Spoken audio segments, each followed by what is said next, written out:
2. It must be Wednesday, ladies and gentlemen, because the whores are here tonight to blow. I have always believed the road to excess leads to the palace of wisdom. I got it bent all the way over here. Please make your voice be heard. And I'm leaving society to move out to the country and smoke crystal meth with rednecks. Maybe you have a differing opinion than us. Maybe we're completely wrong, and you are the one lone person in the world that is right. That's why you're here tonight. Eventually, me and Dave Jarvis are going to Hollywood. But guess what? Some of us are actually pretty friendly. Yeah, but most of us suck. Fine, upstanding young man. Fine, upstanding young man. Smoke weed. And blow your brains out. Every Wednesday night, 8 p.m., we have Whores of Bethlehem here with us on a lovely Memorial 9/11 date. You too can participate in this program tonight in the chat. So all you got to do is leave a chat in the comments, whether you're on Facebook or YouTube. We are live for the next 2 hours on Facebook and YouTube. We'll bring up your comment on the screen and we'll all talk about it and laugh and yuck and have a great time. All right, up here to the top. From Against All Odds, our very own, looking lovely tonight. Say hello to Ariel. Hey, and as always, to guide us through the chaos, or at least help, the wonderful, the lovely, the magnificent David motherfucking Jarvis. Ow! That's right. Ladies and gentlemen, between the debate, Dave Grohl's secret love child, and Linkin Park's new vocalist, people completely forgot about 9/11, even after we promised we would never forget. Well, I'm here to remind you, and so much like Building 7, we're just going to collapse under our own weight. This last week, there was a firestorm erupting with the new Linkin Park vocalist, whatever the fuck her name is. I was wondering, as music connoisseurs, what do we think? Do we think this is Linkin Park Chapter 2, or just one step closer to the edge? Well, I'm about to break. Nobody. Okay. Whoever did that with me. Very good. Very good. Yeah, exactly. Nobody here gives a shit. Hey, I love the light show. Yeah, exactly. The light show might save them. Hey, I mean, you put it right there. I mean, you know, whatever the hell her name is. I think she came from another band, didn't she not? Like something Sarah or... She does a lot of growling. Like, she's a powerful vocalist. You can't take that from her. Oh, no, yeah. I don't know, James. What Can is you? her name? Emily? I mean, nah, I can't. You know, I don't think I could. Yeah. It might take a minute for her to come into her own in the group, though, because Linkin Park, all the other members are pretty well established with each other. So maybe she'll find her footholding. I didn't think she was terrible. So. I have a feeling she's going to get as many death threats as Rose from that second Star Wars movie. Actually, I didn't see much of the footage. Well, it probably depends on how much it's force fed to us. True. Yeah, I mean, I guess this is the most exposure to I have had right here in this interview. So, hello, James Vandenberg, everybody. Go ahead, Dave Jarvis. We are here to educate, and with us this evening, ladies and gentlemen, Whore of Bethlehem, extreme black and death metal out of Austin. So, extreme black and death metal, is that like when you leave the children in the oven for too long? Yeah, I would say so. No, I would say, you know, we're a black and death metal band. We kind of have some old school inspirations. For me, the word extreme kind of comes from back in the day. We used to listen to Morbid Angel a lot, and they used to describe their music as extreme music for extreme people. I think that we're kind of like in the same vein as them. That's fair. What would you guys say? Where did I was going to say, where did the name Whore of Bethlehem come from? Are y'all religious or anti-religious? Sam? I'm super religious, so that's where it came from. Oh, No, yeah. not really. Yeah, you know, the band, he's not on right now, but Ryan Sylvie and some previous members, they got together, and while they were making the band, I believe as a joke, they thought, you know, like, let's do Whore of Bethlehem. And, you know, if you guys are familiar with Archgoat, they have an album called Whore of Bethlehem. So I guess the idea is that the band name wasn't going to stick, but here we are, you know, however many years later, and kicking fucking ass and just, you know, blowing people's minds on stage. And Damn right. I always think about, like, you know, bands that have goofy names. I always thought Dying Fetus was a goofy name, but they fucking rule. So You're not going to forget it, though, are you? yeah, hell no, you won't forget it. Hey, we're blow your brains out. We get it. Oh, okay. All right. Oh yeah. Yeah, and that's after We like have 3 albums, you guys. Yep. Dude, we have friends that won't support us just because of our name. They don't support you? Huh. It's just We're tacky and tasteless. The It's just a little. Maybe too be more tacky and selective tasty. about your friends. Well, I think that's been Good part of the point, good point. process.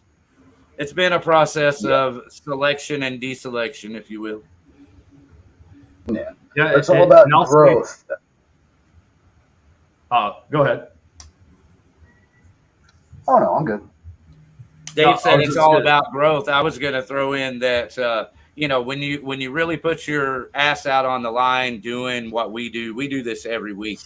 You know, you really do find out who your friends are and aren't.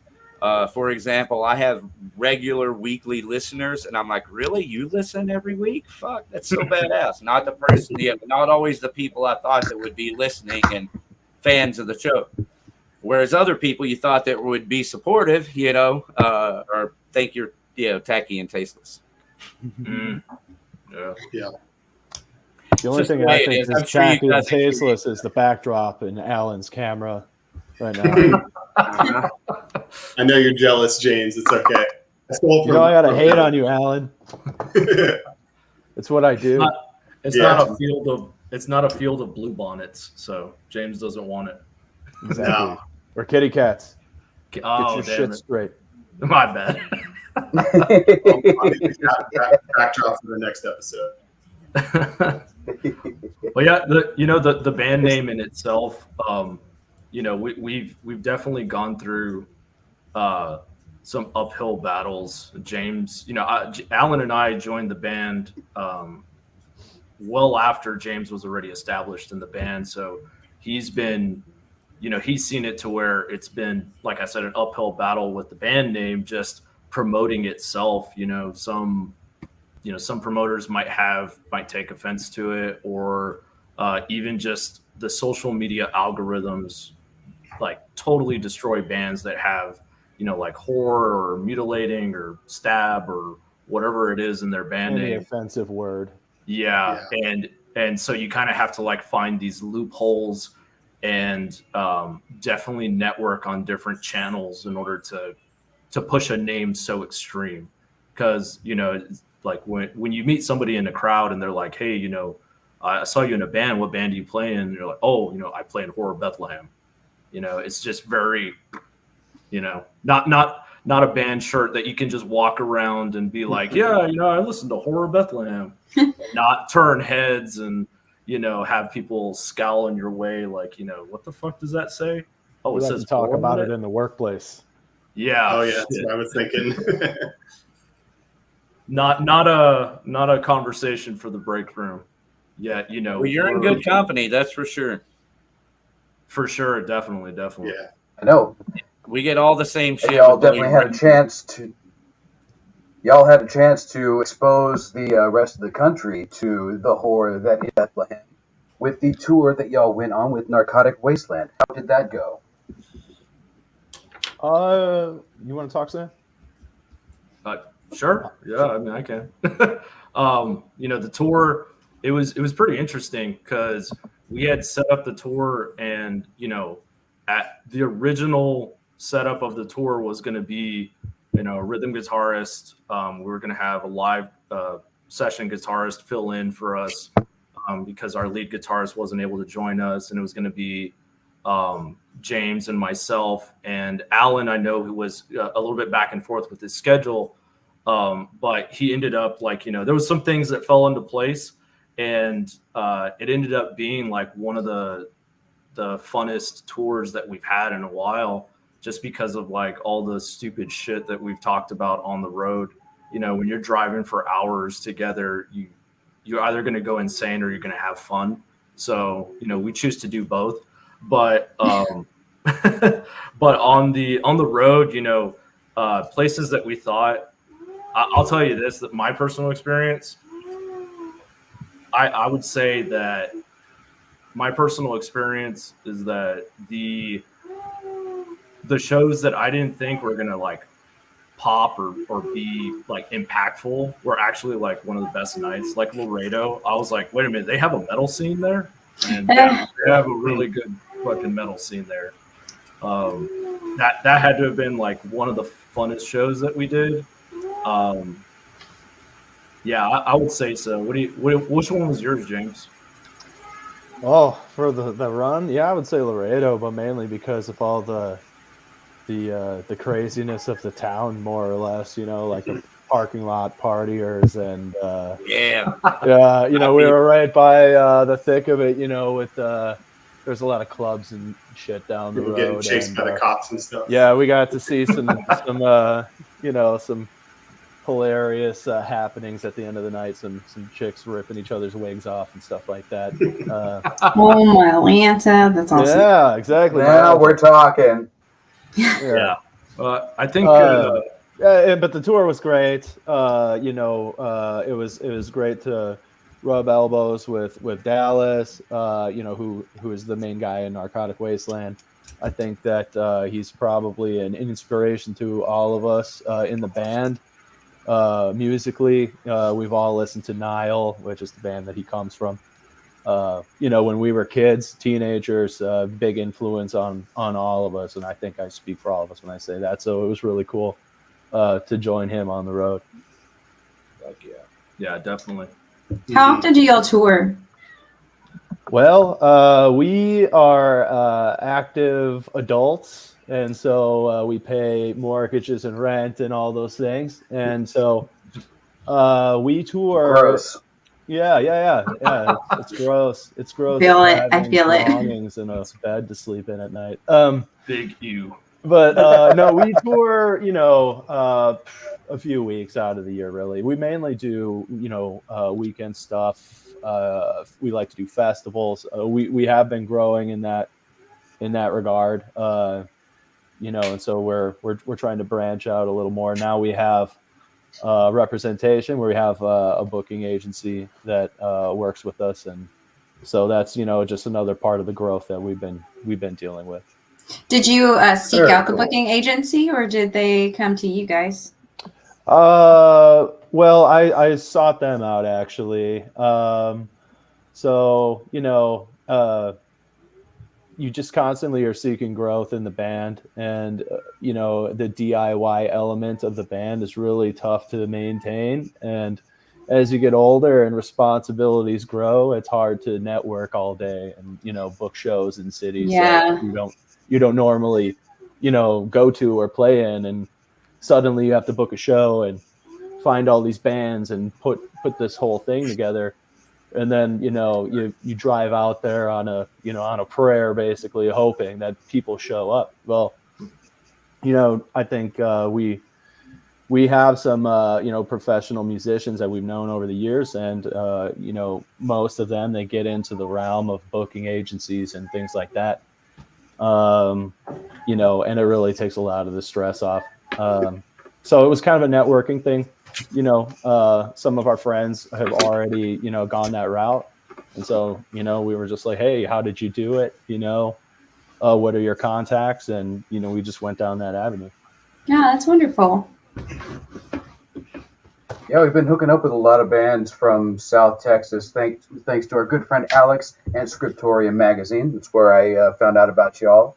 We've been hitting up a lot of bands from Corpus, Houston, Austin, San Antonio, Brownsville. And it's really cool because now North Texas is now getting a feel for all these South Texas bands, and now people are networking, and now people aren't as afraid to go down south because they know they'll have friends down there, and vice versa. We're all about networking and helping each other out. We all succeed together, people. Yeah, so you guys get up here to Dallas, Fort Worth, and we'll get out there and support you guys. Yeah, definitely. Yeah, we definitely played Dallas, pre-pandemic and post. Alan, he lives in Dallas, so we're not new to that area. So for sure, I would say that the latest that we've been playing is at Haltom City. So I don't know how close that is to you guys. Yeah, that's Fort Worth, Haltom City. It's a great venue at Haltom Theater. Yeah. And we have noticed that Alex with Scriptorium Magazine has been doing shows there, sponsoring shows or something, mostly black metal, death metal shows. Those are the best shows.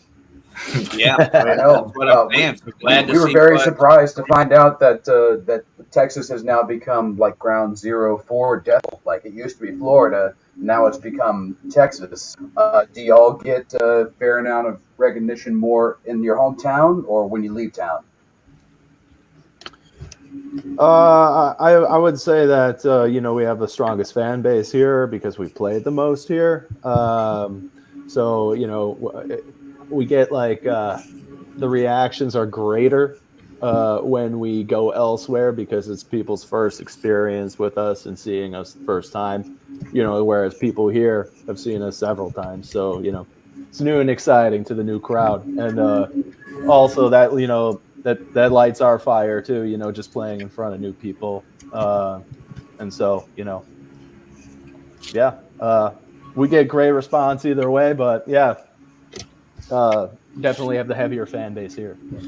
James just needs to do the Hulk Hogan, like the little ear thing right there to get the crowd going. The what?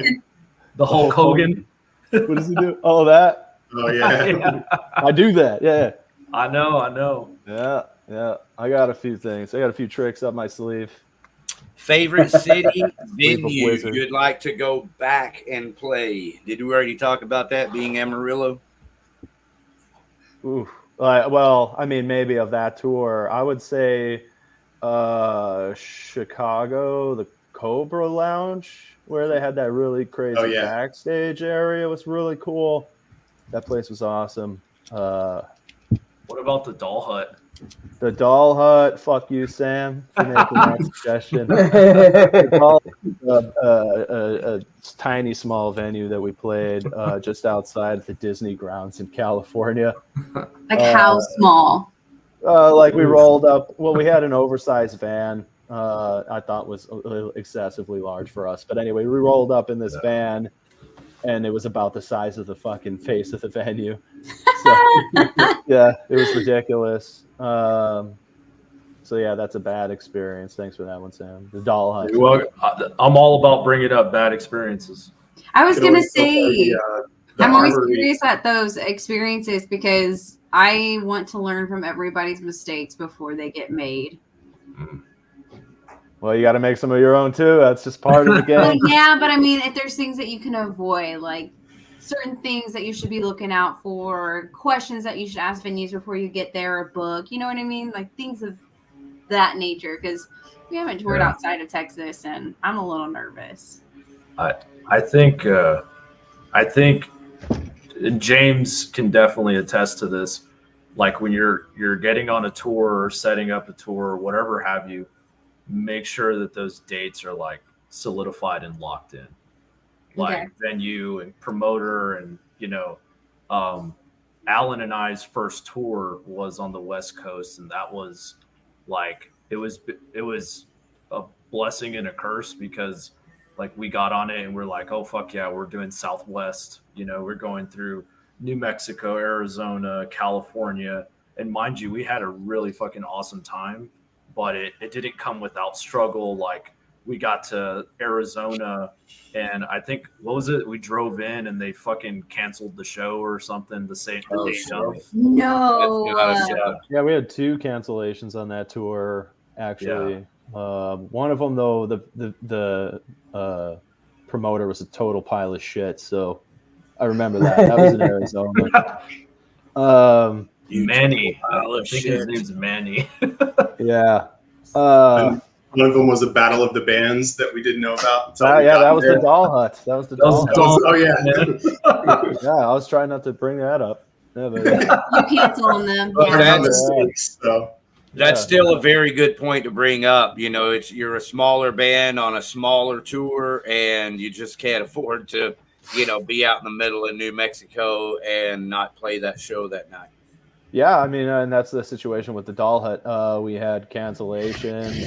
We were just trying to find a venue. We were trying to find a place to play, and we got that place. They had a metal show going on, and I mean, we went in there, and it was a disgrace for a metal show, but it was, you know, there was like no crowd at all, and you know, it was a battle of the bands, and the bands literally paid to get in. So when I got there, I was shocked by it. And, you know, I was like, kind of like, let's just go back to our hotel. You know, play for no one, pay to get in here, you know, all this shit. It was really crappy.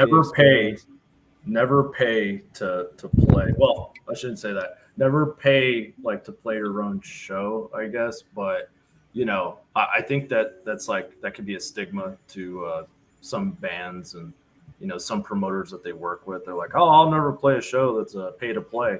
It's like, okay, well, I mean, if you're afraid to sell tickets because you know, whatever reason you have, then I think that's different with promoters though, Sam, because the pay to play element actually, you know, for some promoters, they're like, hey, here's 25 tickets, sell all 25 tickets. And if you don't sell all 25 tickets and you still want to play the show, you're going to have to pay for the rest of the tickets that you don't sell.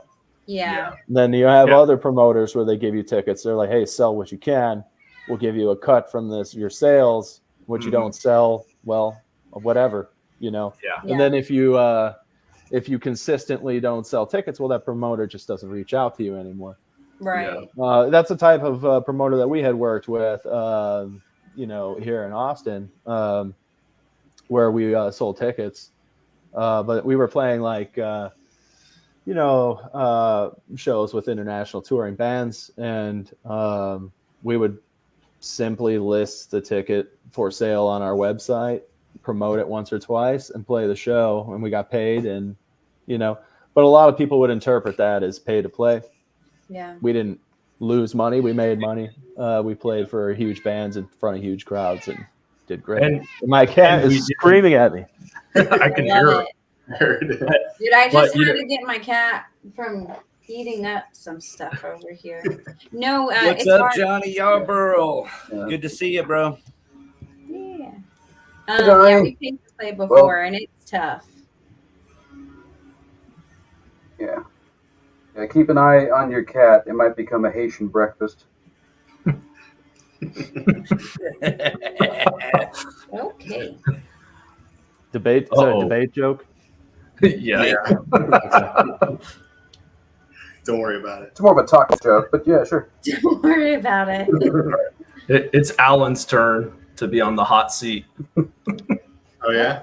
Alan's always on the hot seat. Well, Alan, how does it feel to be bold? well, I was Damn. going to say, you know, it can get lonely out there on tour, and luckily y'all had the Friends Narcotic Wasteland to keep y'all company. Y'all get along on the road.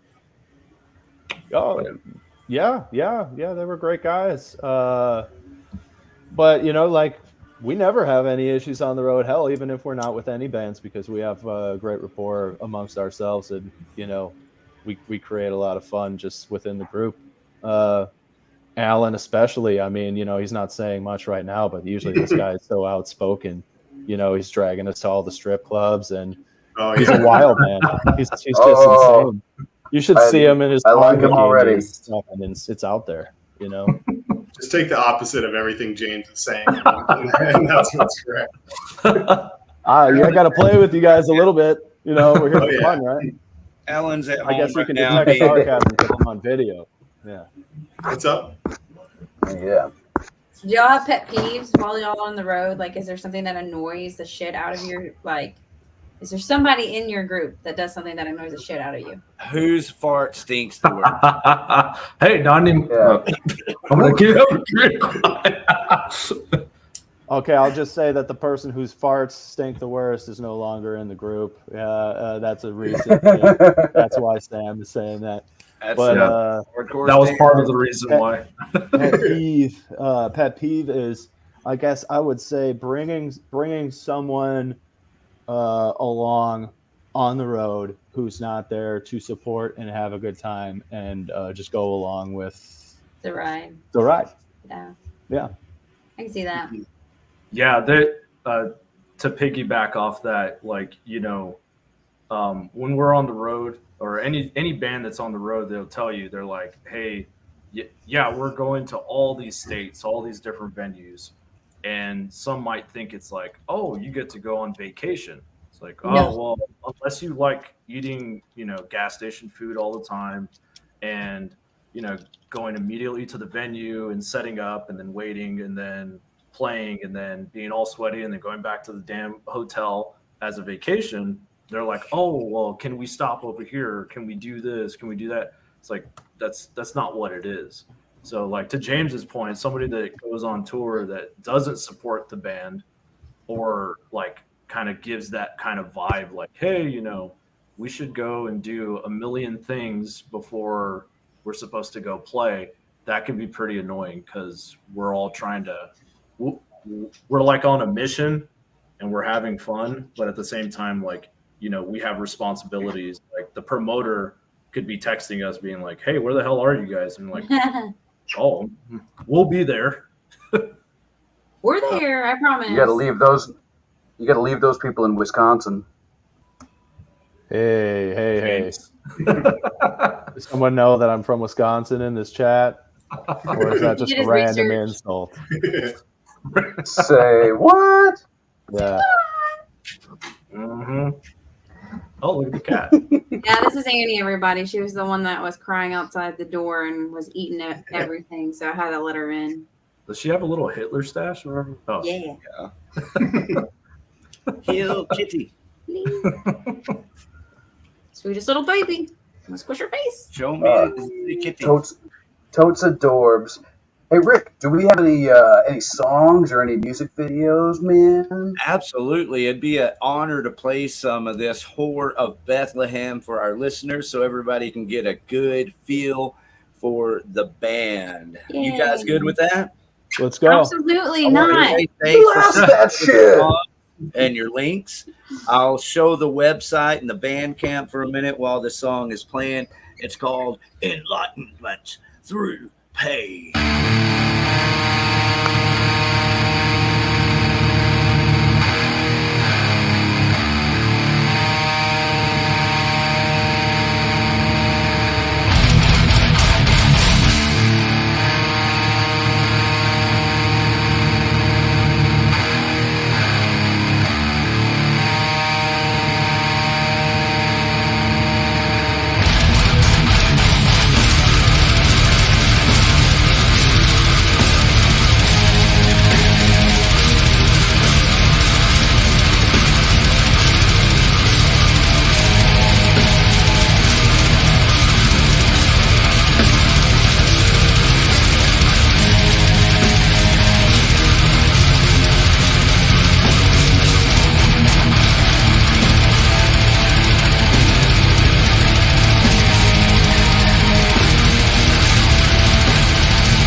Yeah. Yeah, those drums are killer. All right, who's the drummer here? Alan. Fucking brutal.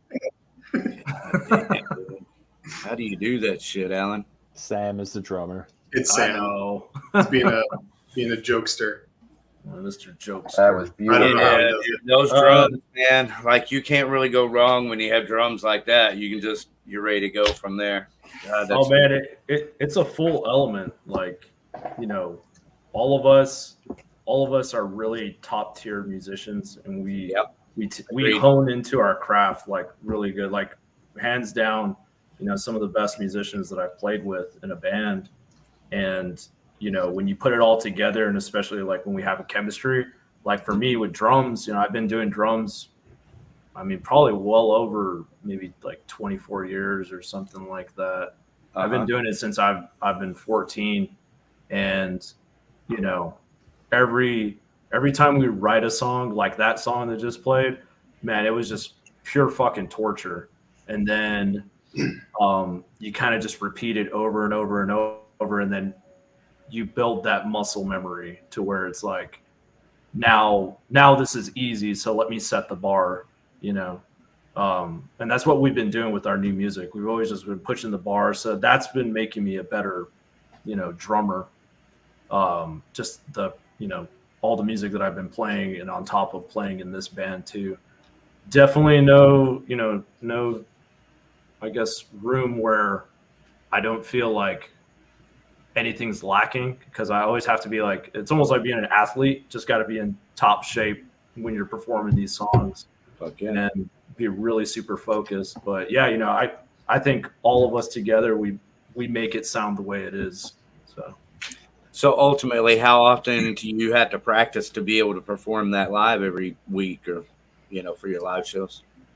You know, it was super hard in the beginning when I was trying to learn doubles. That was one of my things. I was like, you know what? I made it a point. I remember watching an interview with John Longstreth, and John Longstreth was like, you know, he said that he had like, you know, 2 months or 3 months or something to learn how to do double strokes or heel toe, whichever one he uses. And right.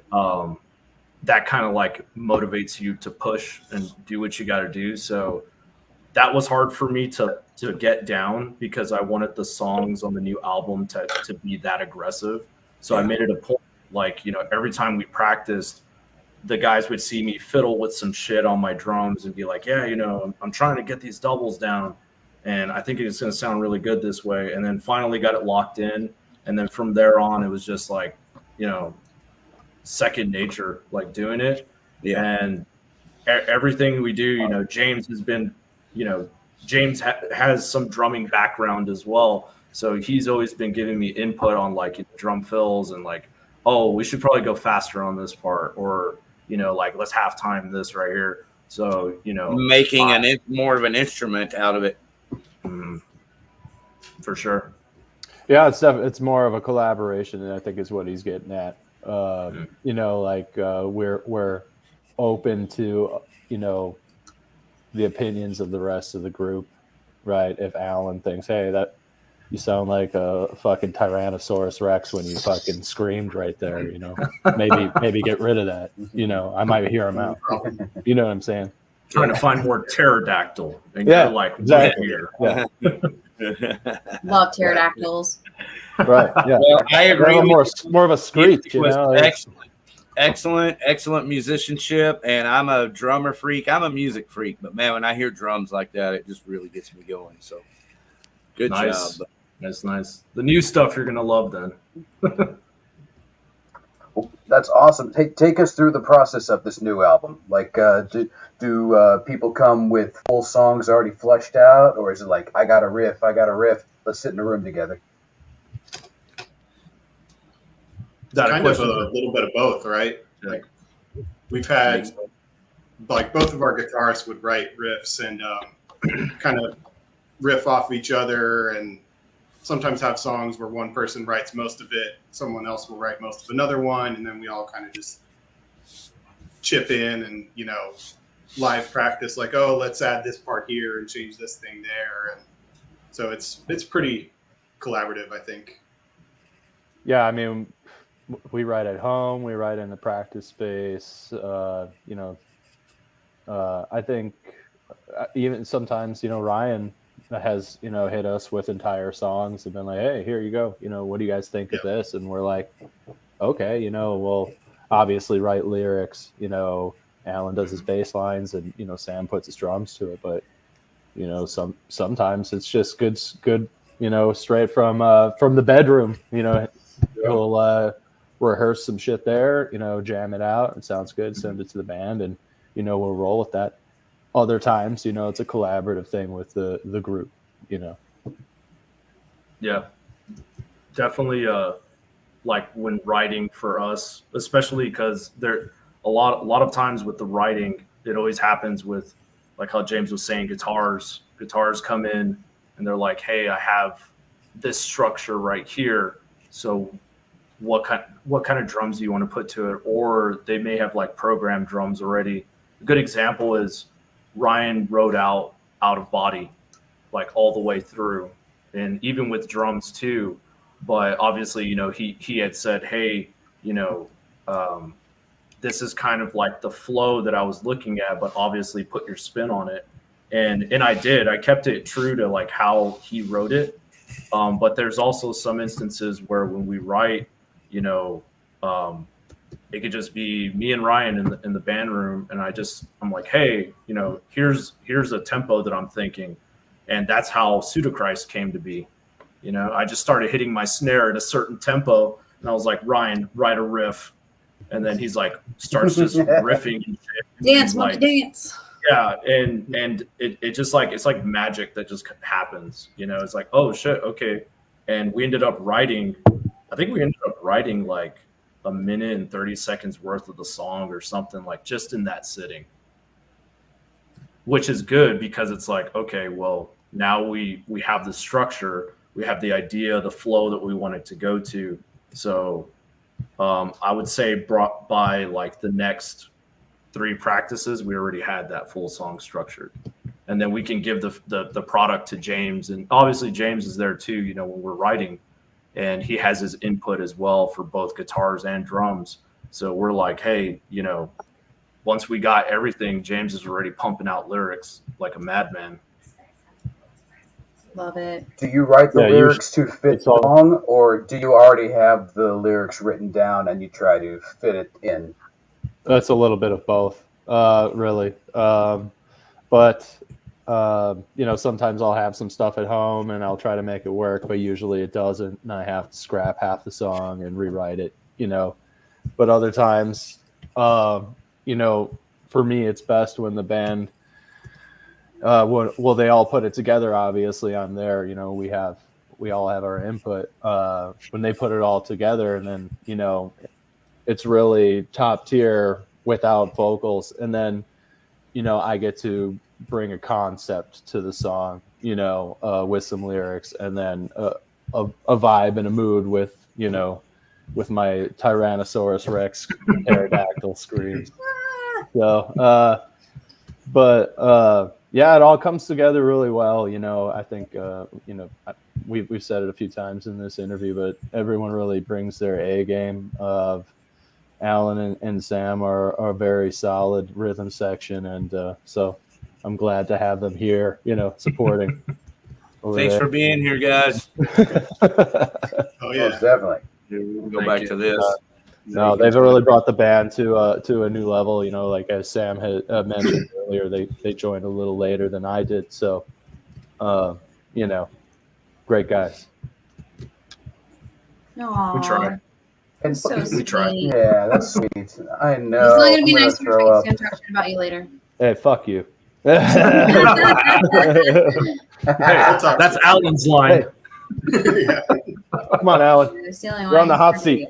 Dude, like Alan, one time tonight, you need to give the Alan laugh. I don't know about that. It's not the Hear some same. bullshit first. Somebody say a dad joke. Oh, someone's gonna have some dad. What's the best time to go to the dentist? Never. No. I don't know. Well, I that's don't a know. random question. 2:30. 30. Okay, There you it's go, not Sam. random. You said somebody say his ass joke. It's not random. Okay. You're welcome. I'll be here all night. We had one of our guitarists used to tell all these dumb jokes on the road, and no one would laugh. So I would just do my like loud, overly sarcastic laugh just to like try and make it feel better, even though it was clearly not laughing at it because it was funny. So Sam always gets a kick out of it. Always. Sam, I wanted to mention because they just posted the website up. Are we using that? Or are we phasing that out and going more Bandcamp lately? You want to mention something about our websites? All right. I'll Yeah. go ahead and get the Bandcamp up there also. Yeah. Yeah, definitely. We're going to be transitioning more into Bandcamp, and obviously, since we're with Comatose, when it comes to like albums and purchasing, we're going to be moving more towards that as well, since they're part of our distribution. But the website itself, I think we have it till the end of the year, and we're just going to decide whether or not, like if the infrastructure to manage it and keep it going is something that we want to do.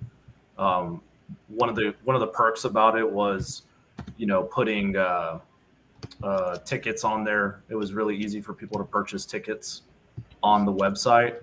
But we're a band that kind of like is not say past it, but people reach out to us already to purchase tickets, or they find ways to go through PayPal or whichever have you. So. But definitely we're going to be doing more with our Bandcamp. And yeah, that's something that we've been working on and plan to be working on this year. There's a couple of things in the WOB camp that we're reorganizing, but yeah, for sure the Bandcamp one. If you guys want to buy merch or anything like that, just hit that up. What are the benefits of SoundCloud or of Bandcamp over the website besides tickets? What are the benefits? Yeah. Like, is SoundCloud just easier to maintain than your own website, or is it just? Well, go ahead. Yeah, I was just gonna say that with as musicians, right, we have to have platforms to where we can, sell merch, stream, audios and all types of things. And the website itself, it's great, but at the same time comes with monthly recurring fees, that you have to manage with it. So you're claiming that domain name, so you're going to have to pay monthly for it. And sometimes like it can be super cheap, but at the other, it just starts to build up for us. And yeah, the hosting is probably $20 a month. The domain name is what, $10, $20 a year, and then the hosting is $20. Yeah, so we start to think like, how much benefit and impact are we getting from the website versus Bandcamp, which is free, And then I know that they have the Bandcamp Artist Fridays where, all the proceeds go to the bands. But still, it's just one of those things where it's like, not like I guess it is kind of like a set it and forget it, and don't have to be worried about getting charged like $30 to $40 a month, just having this website that is not doing anything for us. I mean, we're not a massively huge band, and a lot of the bands that I feel like we're in that same tier or that caliber, a lot of them don't have like their own personal websites. They go off of either the record label that they're with or Bandcamp under Big Cartel. Like they do that instead of managing the website. Yeah. Okay. Well, it makes sense. I'm not surprised to hear it. So that's pretty wild, though. Documentation of a band your size where a website doesn't really benefit you.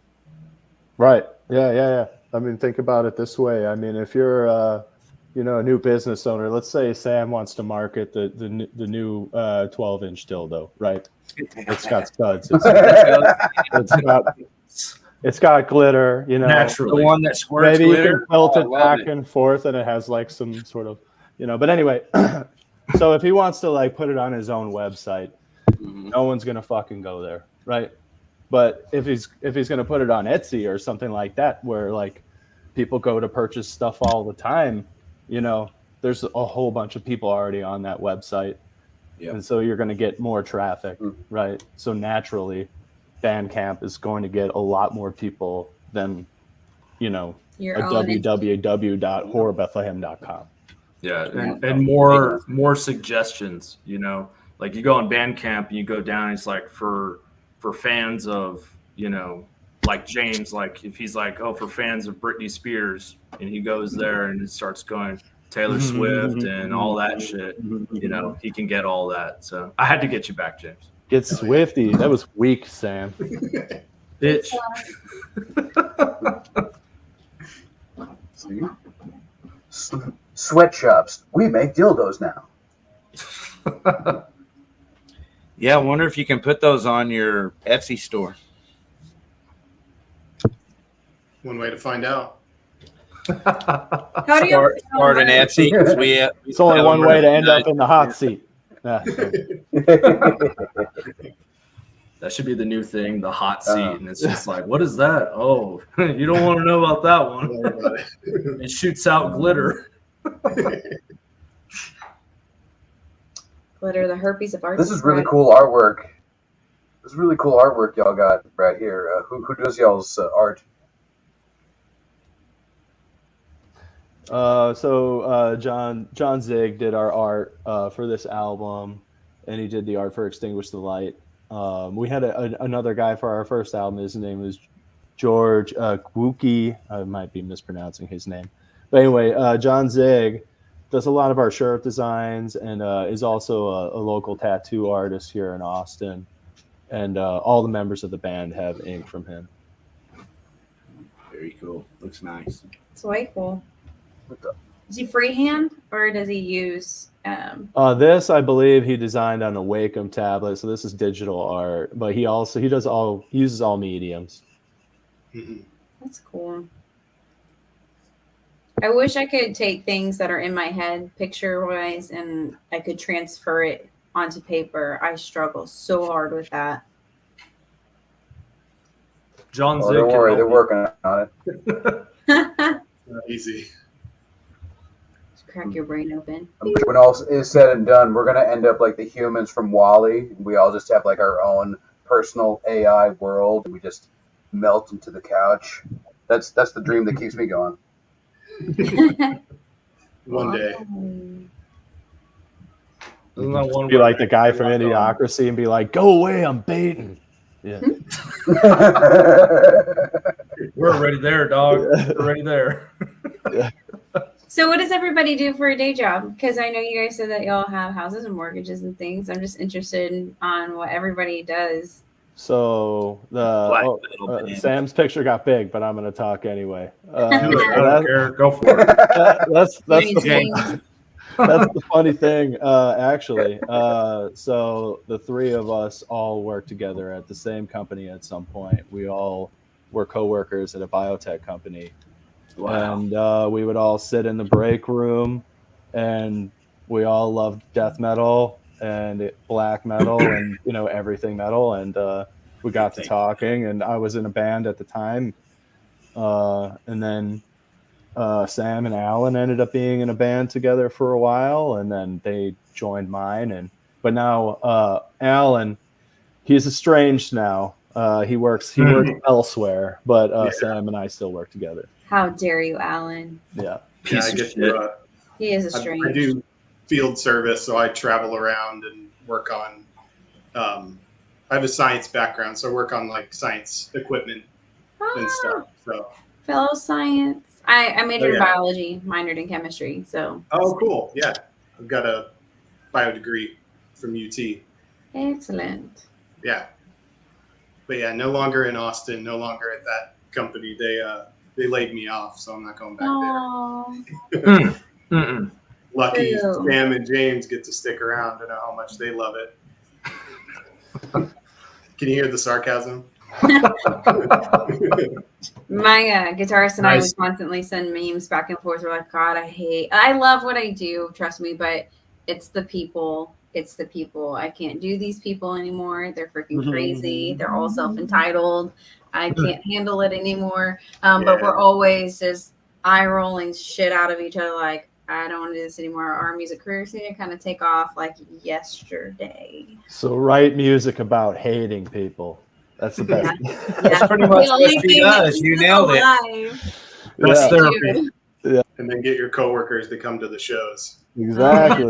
Yeah.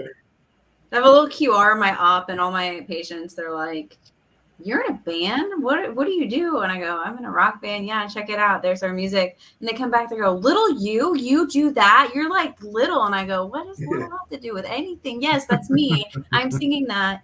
Yes. I know it's really hard to believe when I'm like all masked up and have a net on in my hair, but that's me. Yes. Yeah.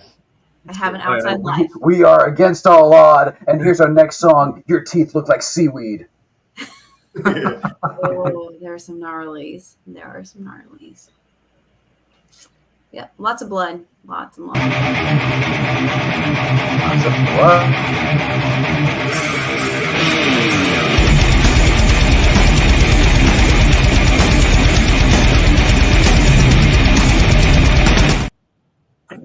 Welcome, special guest to the panel. Where are you? Megan Moshpit. Hello. Man. What's up, Welcome guys? to the party pack.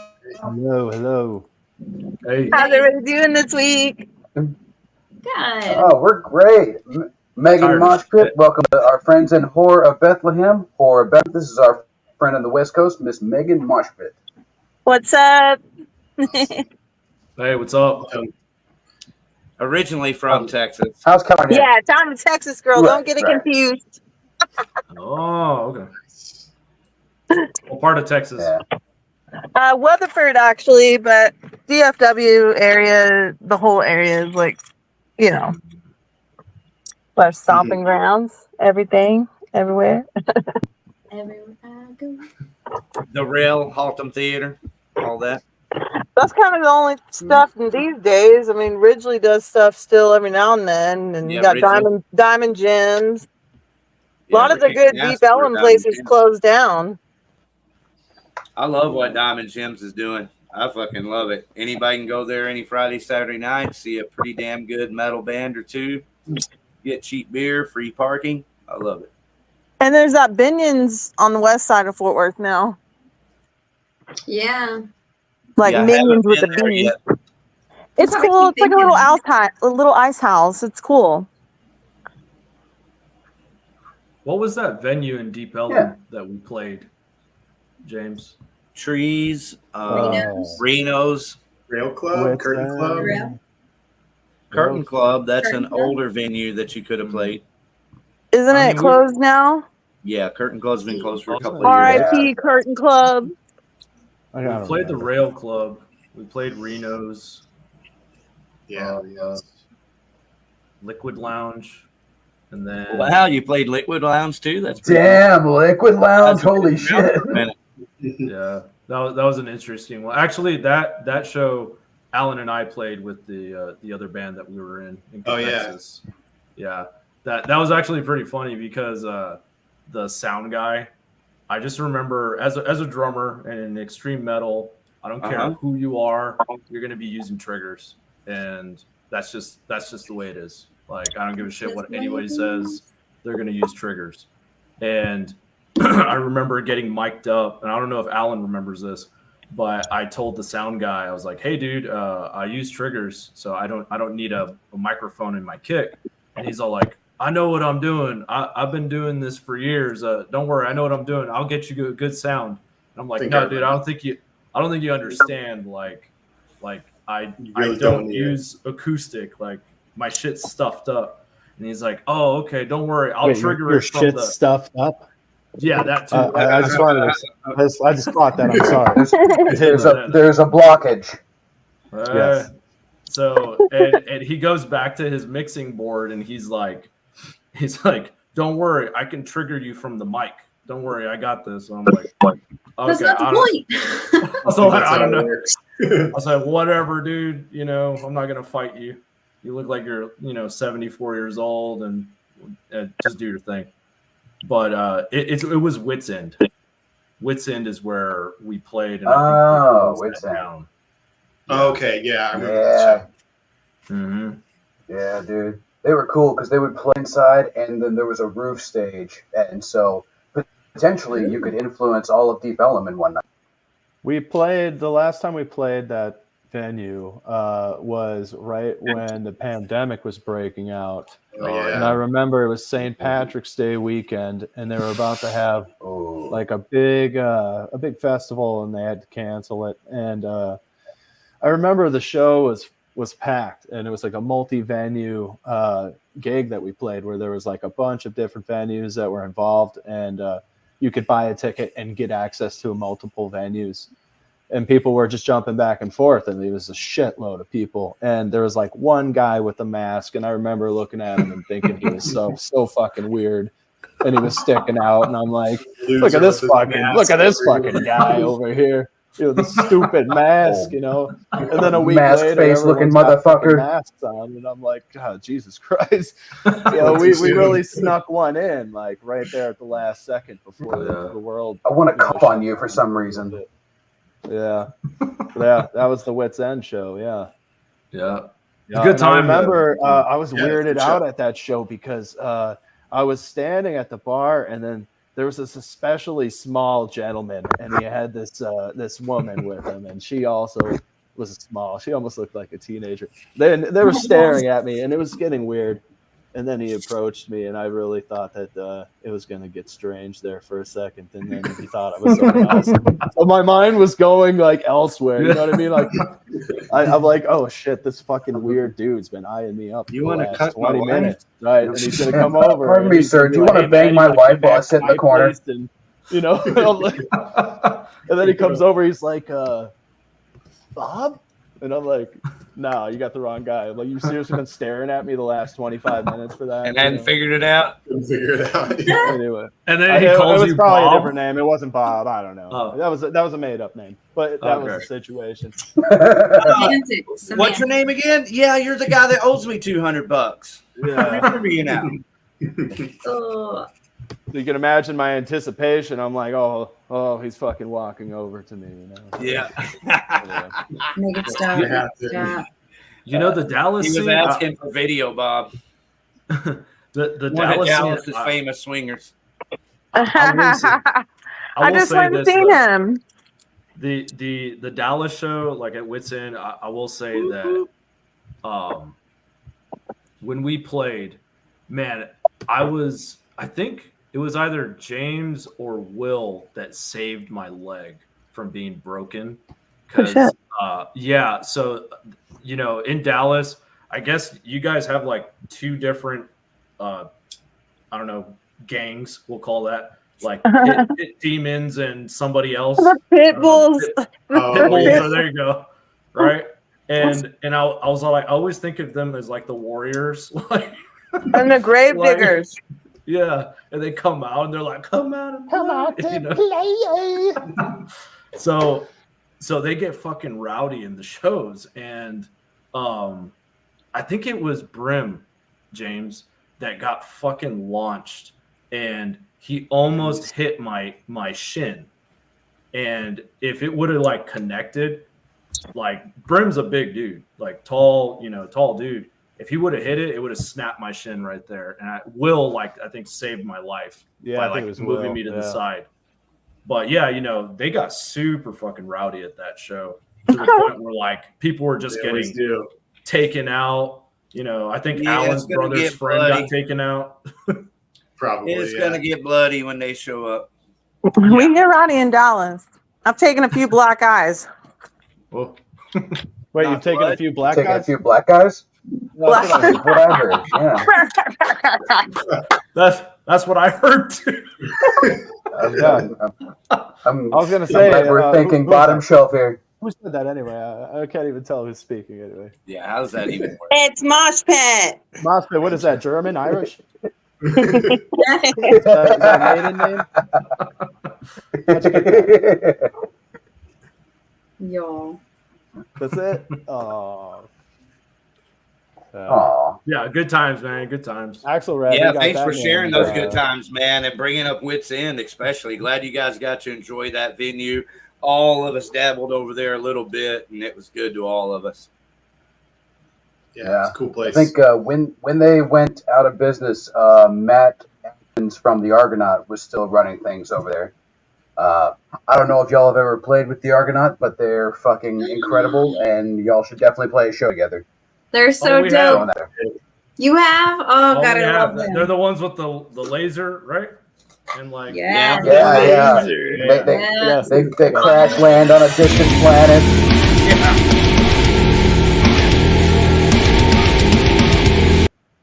Shout out to the Argonaut. That's them. Played with them at Alton Theater.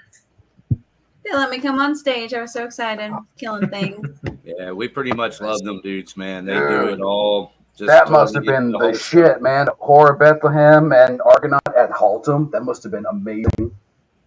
Yeah, it was a good time. It's a good show. Man, Was that a festival?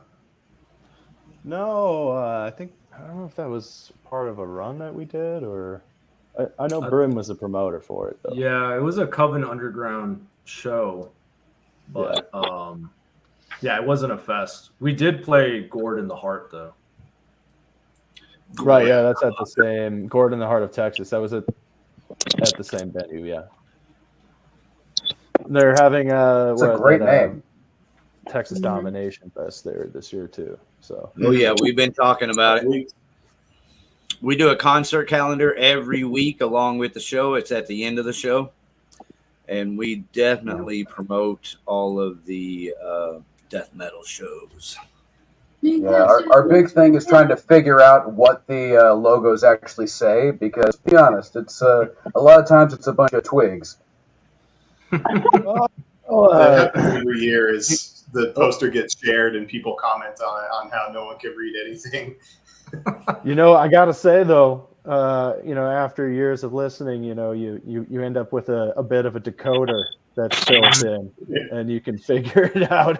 I can read literally 95% of these logos on here. Yeah, most of these aren't hard. A lot of these are actually easy, but it does become fun for us. The bands do get extra promotion because we make a game out of it. Check this out.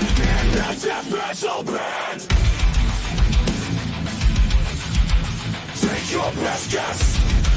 Why so serious? In the death metal band. Death metal band. Take your best guess. Why so serious?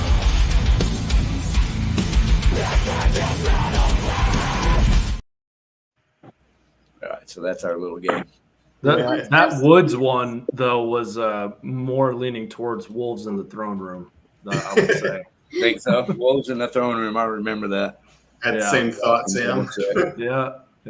Every time like you see that meme pop up, like broken ass leather seats or something, Wolves in the Throne Room. Twigs, bunch of sticks, Wolves in the Throne Room.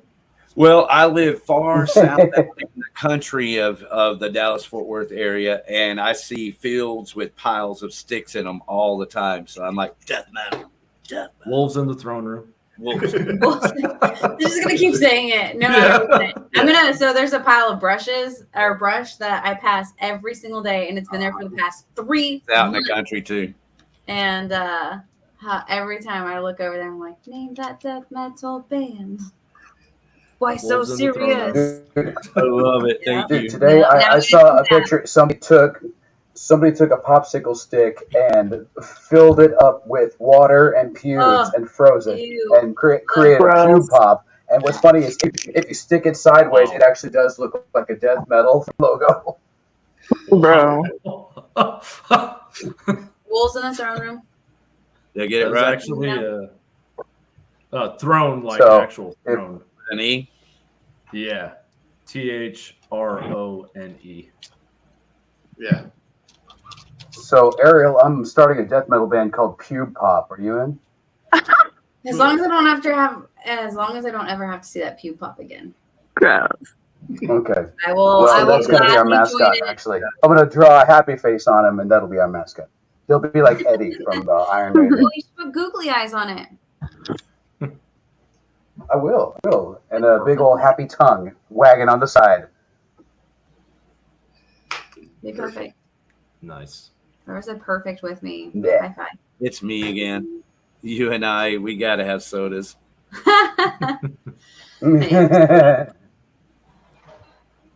Who's hugging who? That's my drummer hugging Dave. Oh, okay. It kind of Is reminds it me a of hug or is it a Heimlich maneuver? It reminds me of those photos, like those 80s, 90s photos from Sears or something, the classic ones where you just Glamour shots. It was pleasure and pain in one picture. Has anybody ever said that your drummer in the back, is that y'all's drummer as well? Or No, that's a guy. He's in that band Rotten Cotton Candies who's setting up. Okay. He looks like the guitarist from Internal Bleeding. Huh. Rob Noxious is what he goes by. I'm pretty sure by the end of that night he had internal bleeding because motherfucker drank. Jeez. That whole crew did. Worked out pretty good. They were fun. I got stories, but they were fun. Nice.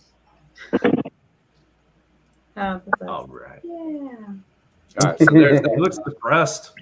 yeah, there's Rob Noxious again. He made Well, both. What do you expect? I just got a dick on my ass. Oh, okay. All right. Oh, Damn. I'm trying to put on the show here, man. Got all these distractions. Got this weird tiny couple asking me for favors, thinking I'm Bob. Getting James all excited and heated up on the hot seat. Brett's mother was there that night. She was. I hope Slowly I said- meeting his family. I hope I said all the right things to her. I don't know. Brett felt not. This wasn't you. Brett felt like she kept picking on him, and I go, I'm pretty sure that's the definition of a mom. They kind of have to razz you all the time. It's only natural. I said something to her like, "Oh, Brett, he's gay for Dave." Mm-hmm. I had to explain myself. I That's our think next- she tried That's to our, relate. that's our next charity event. Our next charity event. Gay for Dave. How much money can we fit in his butthole? Let's try. So do y'all know which Is there one rolls of quarters or what? Insert some quarters.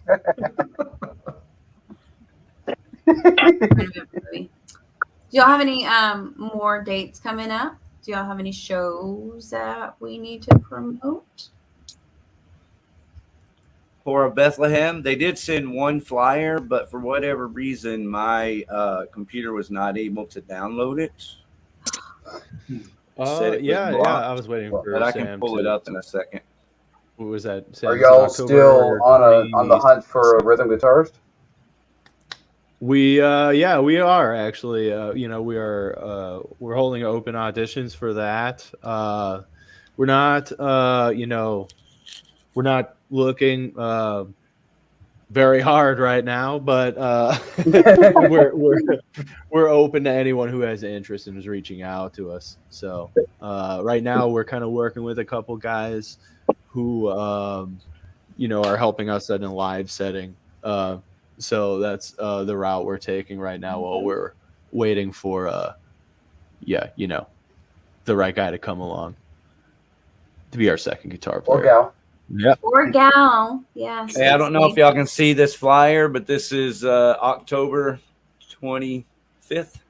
26th. Expand it. 26. 26th.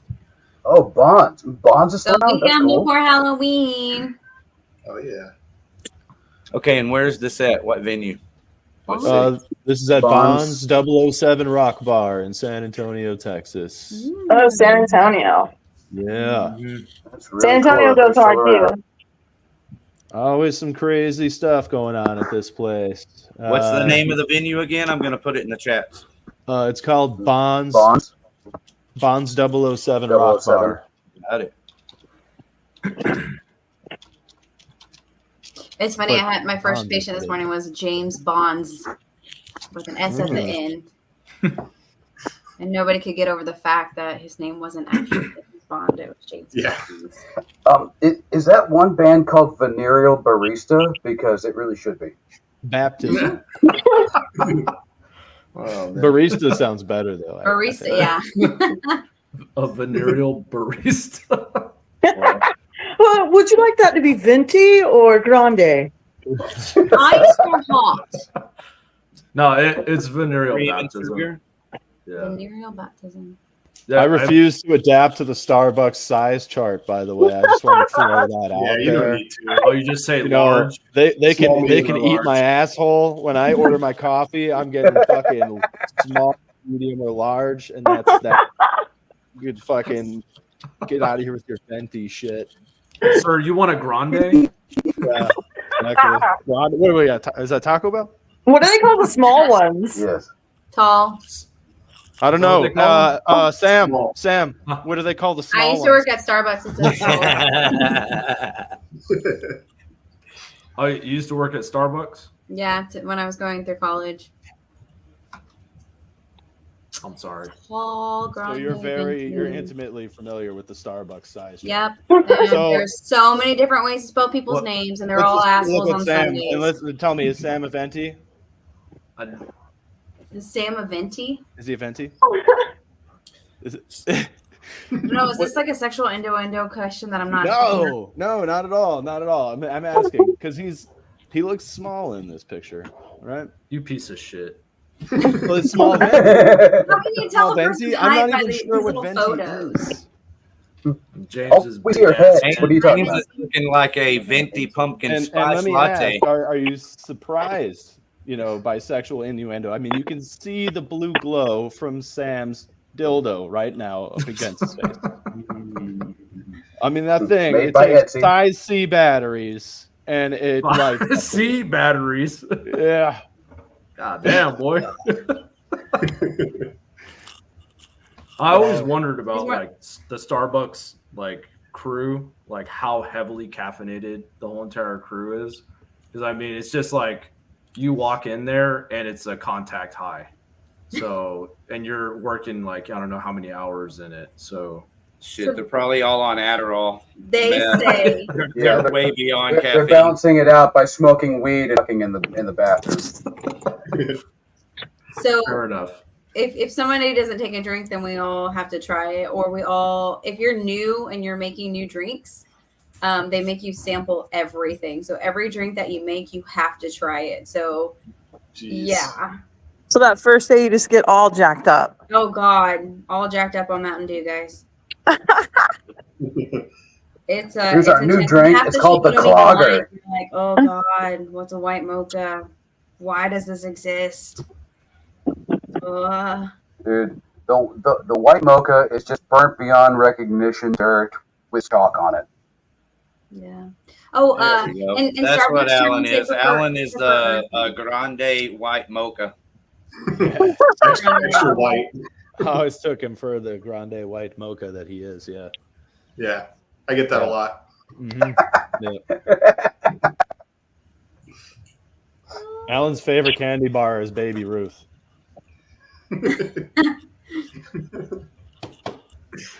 Yeah, look at that. Look at you go, Alan. Oh yeah. I'm playing. I don't even I'd know. probably what his be favorite that candy bar pre-wrapped is. muffin that nobody ever buys. I like those. I'll eat those. I don't Oh, care. goodness. Thanks. You can eat me anytime. Make sure you stuff some quarters in them first, though. Yeah. Thank I'll you, eat that Ariel. too. I appreciate it. Gay for I day. gotta roll this Doctor.com. for you. That was We gotta make some money somehow, Rick.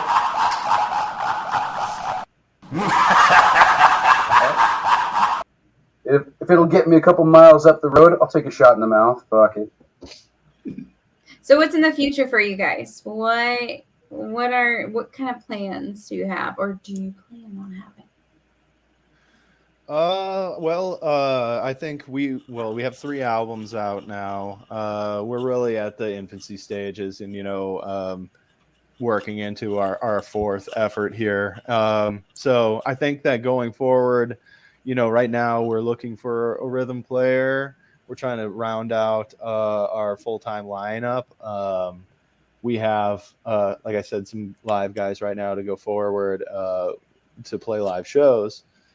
But we had a great time with this last album, putting out a couple music videos and really ramping up the promotion and the professionalism of the band. And I think that that's going to be our goal going forward. Just really to, like Sam mentioned, we're going to do our best to push the envelope as musicians. Whether you want to consider me one is up to you. I scream into a microphone, but we're all going to do our best to bring our A game and top everything that we've done, and do it in the most professional way possible. Love it. Yeah. Rick, do we have any music videos from Bethlehem? I actually have 3 songs. I could not. I looked on YouTube for these 3 songs. I couldn't find them. So I've got a song queued up here called "Nails in Your Coffin." Yay! Yeah.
about that?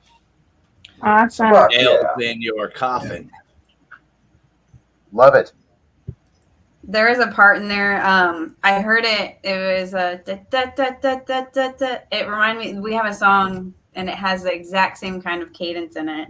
So I was singing my song on top of it, trying to layer it. It was good. I like it. Awesome. Remix. Remix. There we go. I'll throw some. All right, so we do have one more song. It's the title track of this album called "Ritual of Homicide." I probably should have played it instead of "Nails in Your Coffin." I did put a link of the music video in the chat. Okay, cool. Thank you. Ooh. Boom. So do y'all have a YouTube channel for the band? Yeah, we do, but it's not as Hey, it's not as Saloon. active as we actually Sorum. should be having it. Yeah, generally we release music video. We'll release our stuff through, a channel that has like subscribers with, just so we can get the listens, so it doesn't fall on deaf ears. I noticed that. Okay. I definitely saw that your videos were on different people's YouTube channels. So very interesting. See, sharing is caring. This is the official video for the song. Let me back it up here and then share the screen. This will work. Guys, thank you very much for being here and letting us share your music, sharing your music with us. This really fucking turns me on. Yeah, thanks for having us, man. Thanks for supporting. We appreciate you. Yeah, Definitely. So this is the official video for "Ritual of Homicide" by Whore of Bethlehem. Let's hear it. I love videos.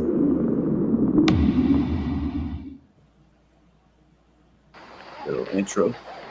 All right. Real video. Sorry, fella.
Fuck yeah. There it is. Ritual of Homicide. Thank you, Horror Bethlehem, Love for it. sharing that. Loved it. Bad fucking ass. Thank you. Oh yeah. Thanks for playing it. How long did that take? How long did that take to shoot? We did that. We did that Very shoot hot. in a day. There was a lot of prep ahead of time, and there was a lot of editing after. But we rented out a warehouse, and we cooked alive. Where we shot that in Dallas, didn't we? Yeah. In the art In district. Yeah. In the summer. Yeah, and it was like Sacrifice. 130 degrees in this abandoned warehouse in the middle of the summertime. So Who did you sacrifice? Who's ourselves? Who did all that blood belong to? We did string up Will. He's our merch guy, our like honorary band member. So when he's at the beginning, when the body bag's being dragged around, it's Will in there. We actually did lift him up on the winch for like half a second. It was longer than that, actually. He was up there. I was like, all right, we should take him down. Yeah, I was like, no, we got to bring him down. This is not good. Got to get the shot, Will. Hold it. Stay I was still. worried Poor that Will. the wind was going to get stuck, and he was going to be hanging from the middle of this warehouse, 130 degrees in a body bag. How do you explain that shit? You know. He said he loves Will's horror. dead Will, now. I know He's in we a told body you this was bag a hanging in band the meeting, middle but of the hey, you mind getting on that winch? Yeah. No, I mean he It'll be a offered. bonding. Yeah. No, he offered to be the dummy. You know, like he even offered like, oh yeah, I'm gonna lay in, not the dummy, but he offered to get in the body bag, be dragged across the ground, and then when we were gonna start stringing up the body bag, you know, Will was like, yeah, you know, I'll go in it so it can look more authentic, and fuck it, you know, he's a trooper. You keep that guy around. Oh yeah. Yeah. Go ace that test, Really Renee. helps to us. Ace that test, Renee. Hello, Renee. Thank you for being here and saying hi.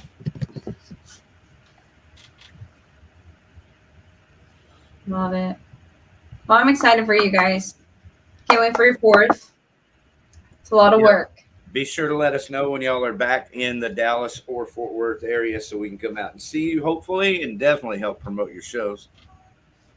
Absolutely. Okay. Thanks for supporting us, and keep listening and spread the word of the whore. You know, we're here to stay, and we plan to The put word out of some the whore. I love it. Really great. Well, let's Yeah, talk man. about some This concerts. is definitely exactly. This has been a pleasure. If y'all want to stick around, we got a concert calendar, but I understand y'all are busy. Y'all got lives, so indulge us if you want, or if you got to leave, we respect that. Thanks again. Guys, shows. make yourselves here at home anytime.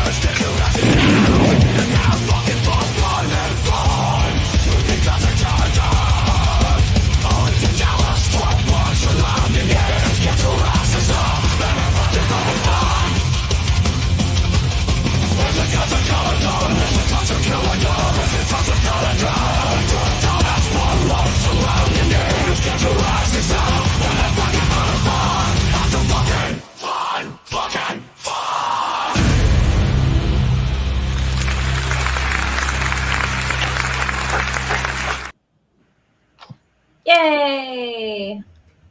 Fuck yeah. Get your asses out and have some fucking fun.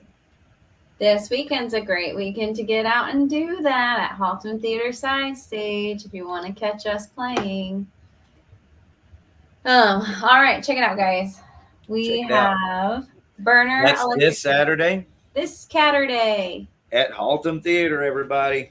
Let's do Gotta it. get out and see Against All Odds. Come see us. We need at least 5 people to come see us. At least. 20 plus would be excellent. 20 is not much to ask. Can you tell us? Yeah, can you tell us anything about these other shows or about these other bands that you're playing with? So I've never played with any of these other bands. I was doing research on them as far as like following them and adding them and whatnot. But I've heard really great things about Project Rogue. The others, I'm just going to be completely surprised, and I can't wait. We've got Burner on the list, Electric Graveyard. I think that's Obsidian Rounds, and then right behind you replaced one of the other bands that was on the list. Right behind you. That's a great fucking name right there. Isn't it? Love it. Here for now, right behind you. Against All Odds, no big deal. But Torch has another show called Not Another Local Showcase, and that one's going to come up on. Oh, that one's actually already passed. Just kidding. Well, everybody get out and see Against All Odds this Saturday. You will not be surprised because Against All Odds always kicks ass. You can count on that. And be surprised by these other bands. I know I've heard good things about Project Rogue also. I'd like to see them. Yeah. Here's another Against All Odds show. Yeah, this is our show. Another Blow Your Brains Out. This one's going to be at Dead Dog Barn, everybody. November 23rd, right before Thanksgiving. So let's go be thankful that live music and local music is still around. Because we are going to have Hotcake Hand Grenade, Violent Death, Against All Odds, and Wolvera. $5 cover. A killer show. Annie. That's a killer lineup, Dave Jarvis. Congratulations. Thanks for putting all this together. And thank you, Ariel, for making such a fantastic flyer right there. And thank you, Ben and Roger, for putting this on. I tried. Here's a couple of Against All Odds fans right here. Look at these two sexy motherfuckers. Sexy motherfucker. Could have got that a little better. Motherfucker. All right. Motherfucker. There you go. Hey, guys. It was the Monster Mash. The Monster Mash. It was an Iron Man smash. So much. Eddie Lee is a crash. Oh, I love Eddie. This should be a good show that they're putting on Friday, October 25th at Ridgely Room with Allegiance and Postmortem. Metal Monster Mash. It is on Halloween weekend. I wonder if they'll have a costume contest. I don't know, but I wish them all the luck. We'd all love to see Ridgely Room or Ridgely Theater do better. Yeah. Or do well. They could have had I was actually in a contest there at Ridgely once, many years back, and Sam Rocket Fuel won it. He was literally doing blackface that night, and I was Catwoman, and I was surprised I lost. I was second place, though. Well, there's always next year. Theater. There's always next time. I've seen more metal festivals. I mean, I could do a whole show or multiple shows on just the festivals I've been to at Ridgely Theater. So Ridgely Theater used to kick ass and used to love everything about it. So we'd love to see it come back and thrive. But, you know, until it does, all the best to the Rail and, of course, Halton Theater. Here. Yeah. Huzzah. Huzzah. So this one already passed, but the one to the right, Tacky Tuesdays at Reno's. That's something we should be a part of, don't you think? Just by the name. I'm just saying. Tacky and tasteless. Maybe we can get a show at Reno's going, but yeah, we'll see y'all Tuesday at Reno's. Yeah. Cards We need Against to add Humanity. Dude, We need to add I our remember names cards. one time we played that game. It was me, my brother, and my brother's wife at the time. And my brother's wife at the time pulled the question, you just beat up my pussy and now it looks like blank. And my brother laid down the card, Meatloaf the food, and I laid down the card, Meatloaf the artist. Who won? Classic. We all did. Oh gosh, love it.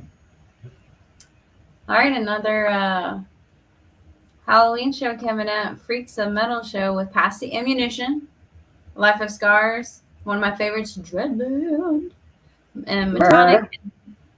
And That's a killer lineup right there. That's going to be a kick-ass show at Diamond Gems, a free show. Yeah. Can't wait to have Metonic on the show. When's that? Is that November?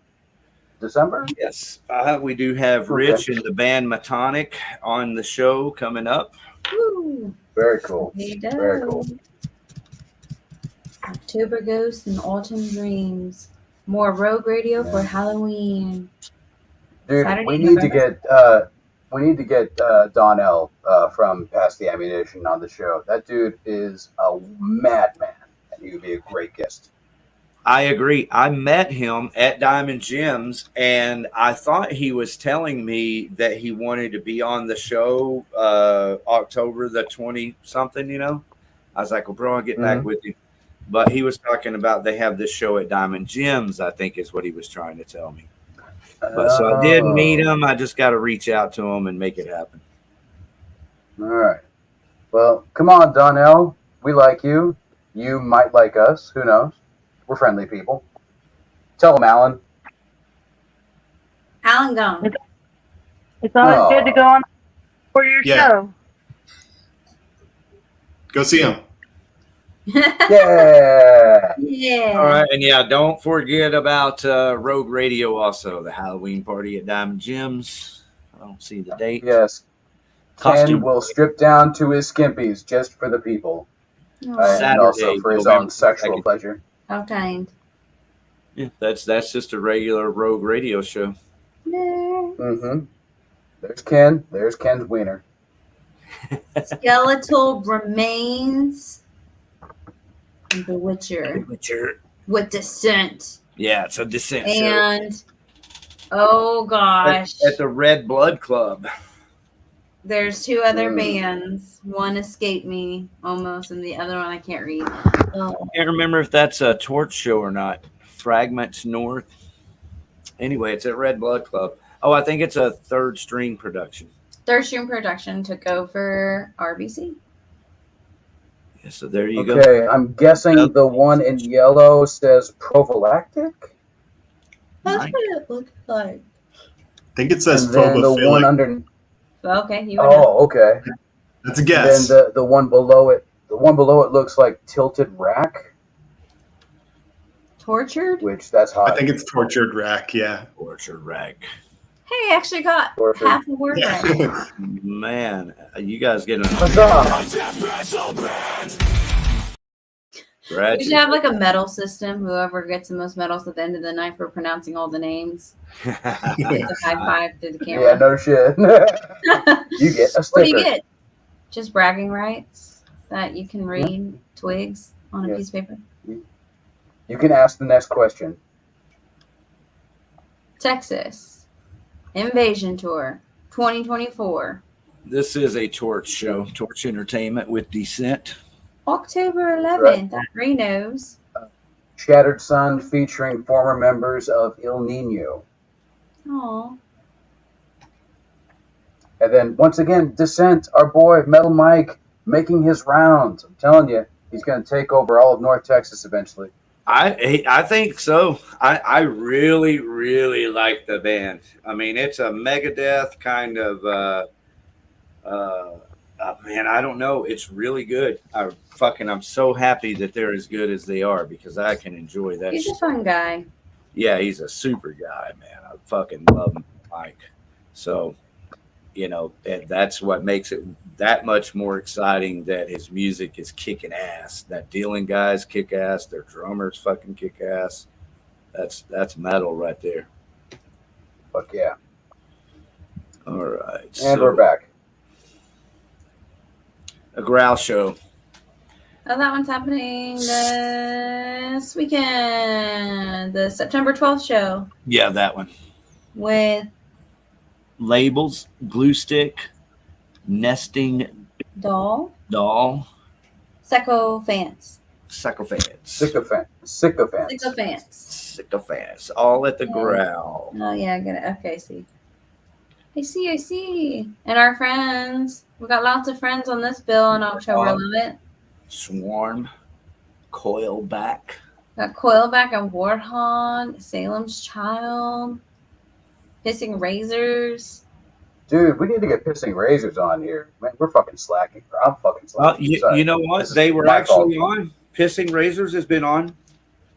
When? They just weren't back in the beginning when we were kind of still throwing this together. And I'm sure that you were on at that time, Dave Jarvis, but I don't believe that Ariel was. No, I wasn't. And they just hopped on for a few minutes promoting a show. Excellent. Oh, okay. All right. Because Ray's cool. I like Ray. Yep.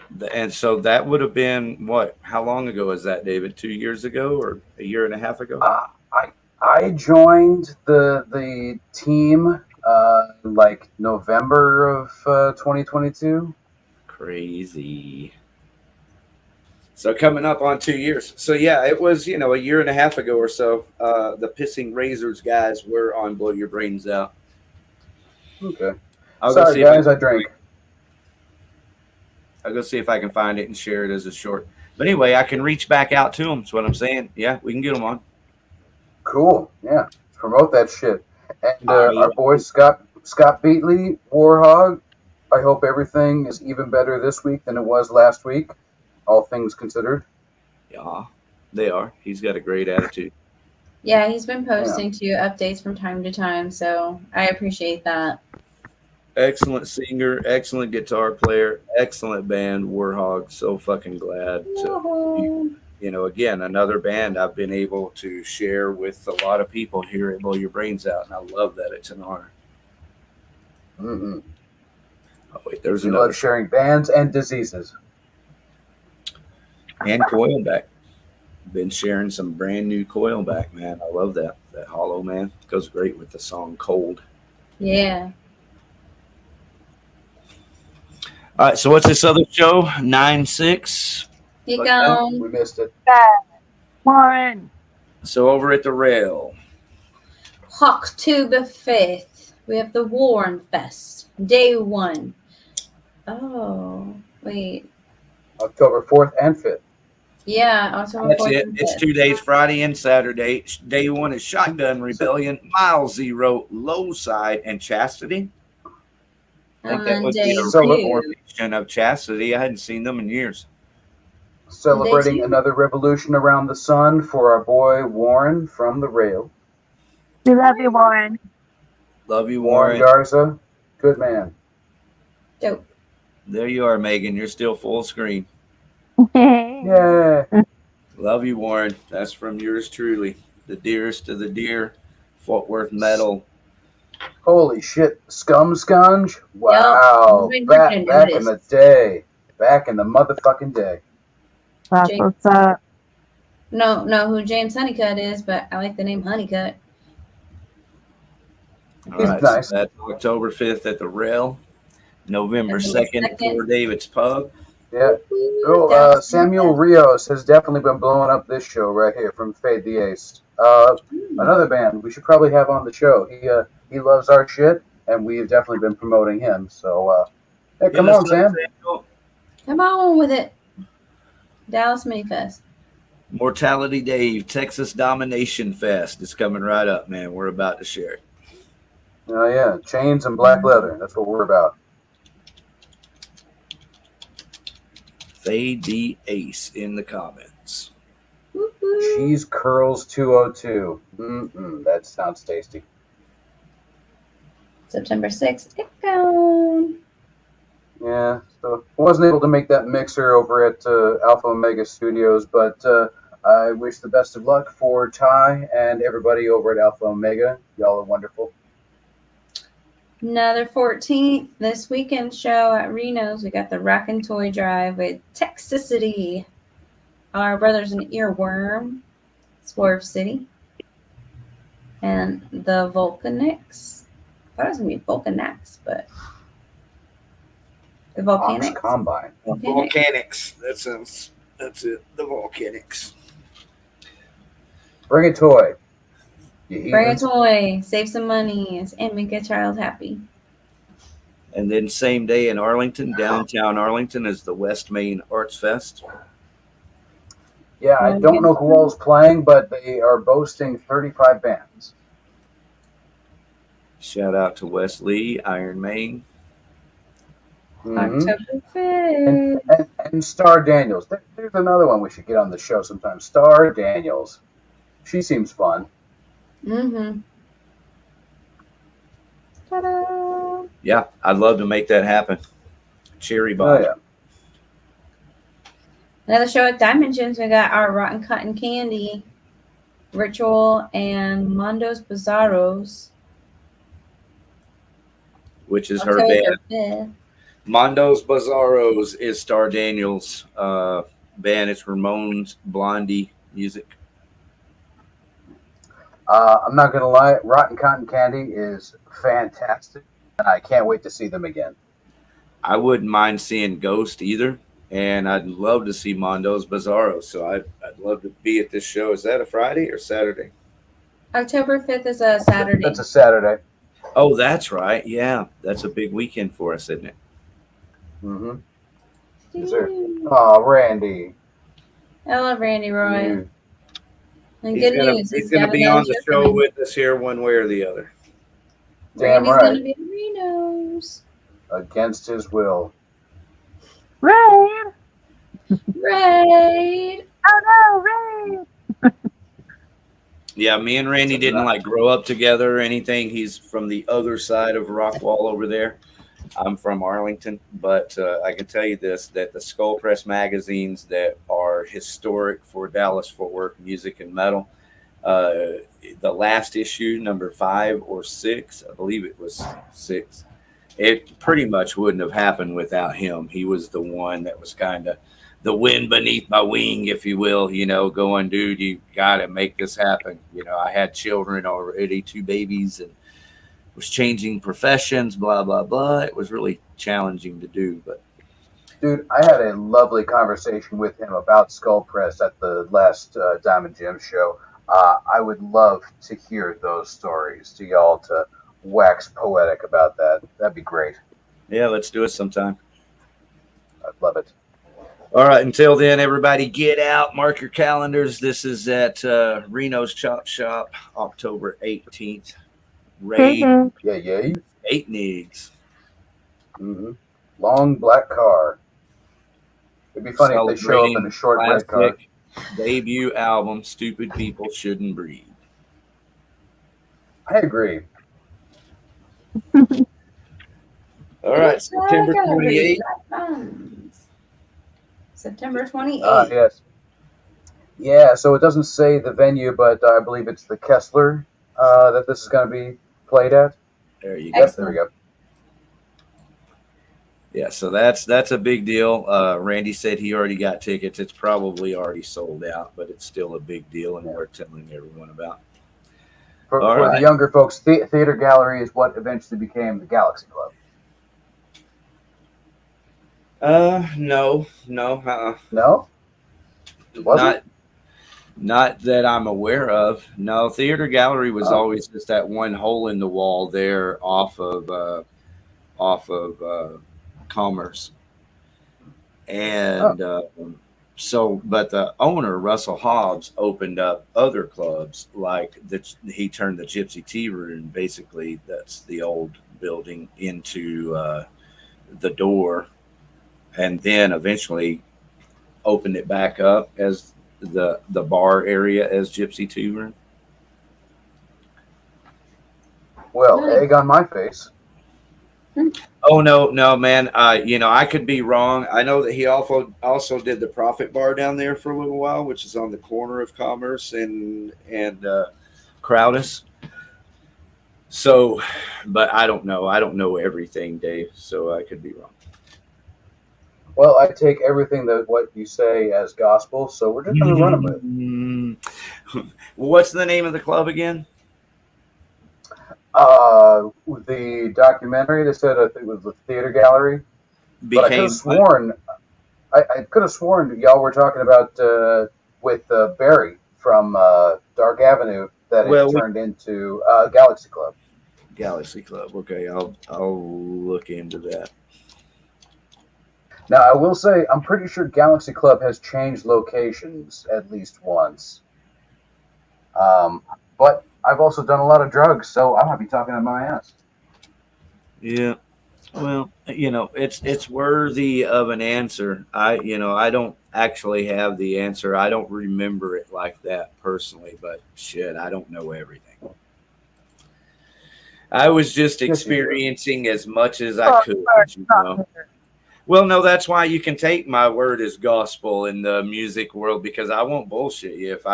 If you ask me something I can't really give you the answer to, I'm going to tell you. Ain't no All right. Well, then I'll just make up an answer and stay willfully ignorant. Well, I told you the lineage of Russell Hobbs. If he did the Galaxy Club, I wasn't aware of it. Yeah, but I can tell you this, and I have before, that Theater Gallery it had like a rebirth, and I was part of the rebirth after he hadn't done shows there for like a year or so. So the earliest version of Theater Gallery, hell, I never went to those shows. I was a kid. I was 16 or 15 or somewhere in there, 16, 17 at the oldest when Theater Gallery opened. When I was young, seemed that life was so wonderful. Yeah, and I'm an Arlington kid, and I didn't play in a band at that time. So anyway, that's the thing, is that I can't really tell you about those early Theater Gallery shows. I can tell you the people who can, like my brother Jerry can tell you about a couple of them. And then like Casey Orr. Casey Orr would be a great guest to have on to talk about some of that stuff right there. Because he's a friend of Outlaw Video TV, and we need to have him on anyway. Mm-hmm. Man, this is a hell of a lineup you got right here. Texas Domination Fest, Day 2 and 3. Damn, so many bands. Some of the ones that just pop out to me. Emasculator, I like that. Creme Flesh, that's a good play on words. I like that. What we got here? Regurgitated Entrails, very good. Very good. Gorgasm, all right. Maximize Bestiality, very good. Leave it to the Germans, man. What will really piss Mom off? Yeah, we are going to dominate. See how.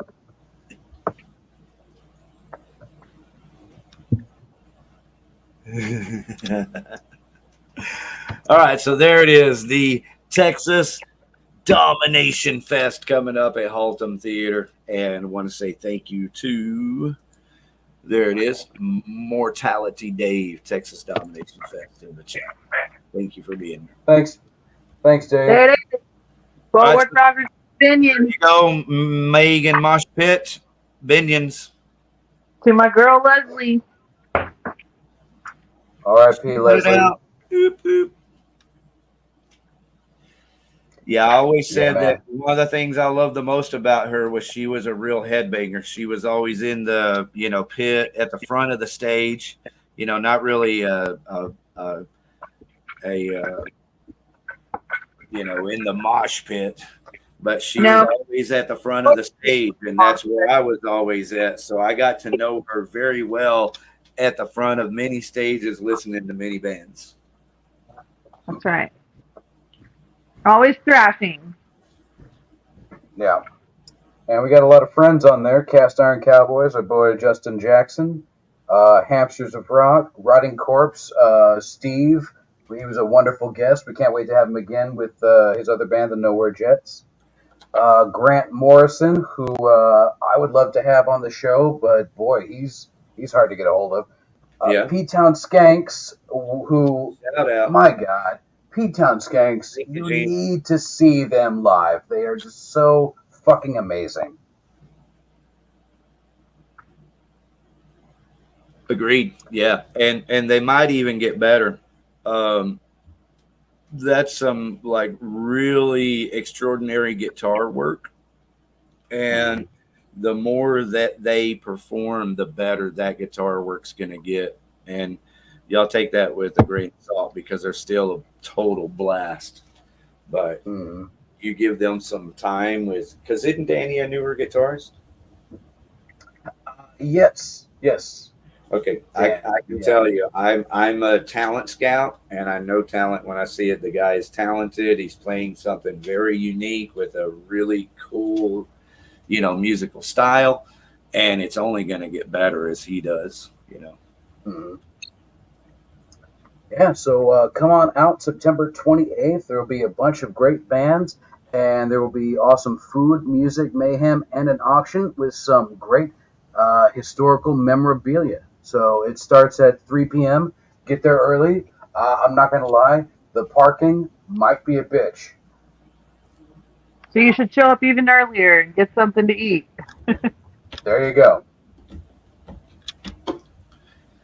All right. Thank you for being here for that, Megan. And shout out to Leslie. Basically, kind of like Bruce Corbett, the music scene has not been the same without him. And so same thing with Leslie. I mean, we really miss her. If you don't know who she is, you don't know how much the scene misses her. It would be different if she were here, healthy and having a good time with us. So everybody get out and support. Where I'm at. I'm way back down. Sorry, I've only got a couple of shows left. All right.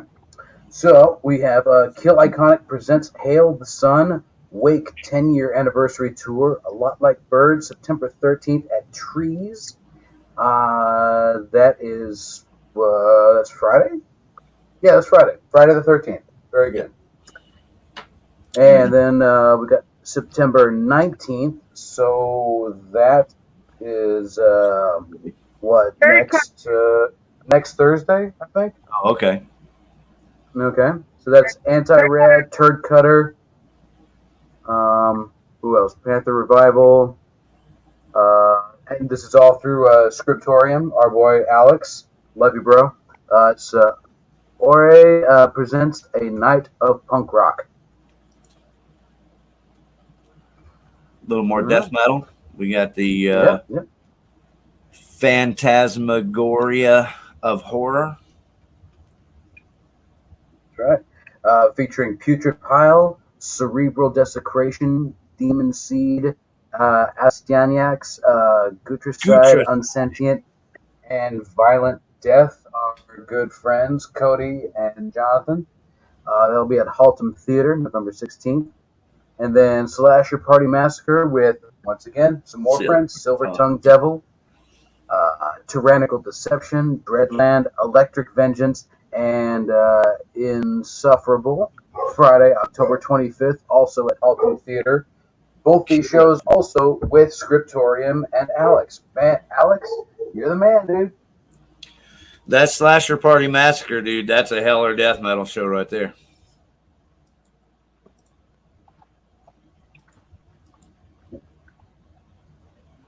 Where am I at? Kind of bouncing around here. How many of these shows are actually important? There we go. Shout out to Jared Killhouse at the Black Magic Social Club. Jared, great dude. Killhouse, Swarm, Dreadland, and Split Jung. Friday, November 9th. Oh, and Apex Fallen, sorry. At Black Magic Social Club. I believe that is Houston? Yes, you got San Antonio? Houston. Oh, Houston? Okay. And while they're out of town and you're missing your Killhouse, head on over and get your Killhouse nachos. Yeah, and that, oh shit, where can they get those Killhouse nachos? Rockin' Taco. Rockin' Taco. That's right. Hills. Metalachi. Metalachi with Mad Mexicans and Project Road. That will be October 12th at Trees. And then October 18th, also at Trees, Stink Bug, old school. Fucking Crankfish, Van Dam. That'll be fun. Yeah, man. Trees. All right. September 30th, we got Sepultura on their North American Farewell Tour. It's been fun, but everybody's got to call it a night eventually. They're going to be playing with Obituary, Agnostic Front, and Claustrophobia. Then over at the Factory on October 23rd, we got the Black Dahlia Murder, Dying Fajitas. I love fajitas. Spite. Flower. I can't read those. Anglomans? I don't know. It's so tiny. Flour or corn tortilla. Now we're talking. All right. Well, yes, other bands. All right. Norma Jean, that already passed. Yngwie Malmsteen, 40th anniversary tour, November 5th at Trees. Take so your a whole lot of Wheedly. Boy, Justin Jackson, he already had his birthday. Well, welcome to the party, pal. Thank you for making it through this week's yeah. weekly concert calendar. Yes, always a pleasure. I'm glad y'all now know what's going on. All right, let's play some music, man. Yeah, what kind of music? Whatever you have in store. How'd you like that Whore of Bethlehem? I love it. I love whores. The whores. The whores. That's what he called his people, I think, was the whores. Yeah. Yeah, I like that first song a lot. You guys, thanks for that enlightenment through pain. Thank you, Megan. I'm going to duck out because my phone's at 5%. Okay. Well, thank you for joining us. We love you. Be safe. Have a wonderful rest of the evening. Big hugs. Much love. Thanks for coming by. Hopefully, you guys at Leslie's benefit or memorial show on the 28th at Binion. Definitely going to come out. So everybody, see you. Everybody, come out. It's going to be a great show for a great talk. Talk to y'all later. Fuck yeah. Love. Bye, guys. Bye.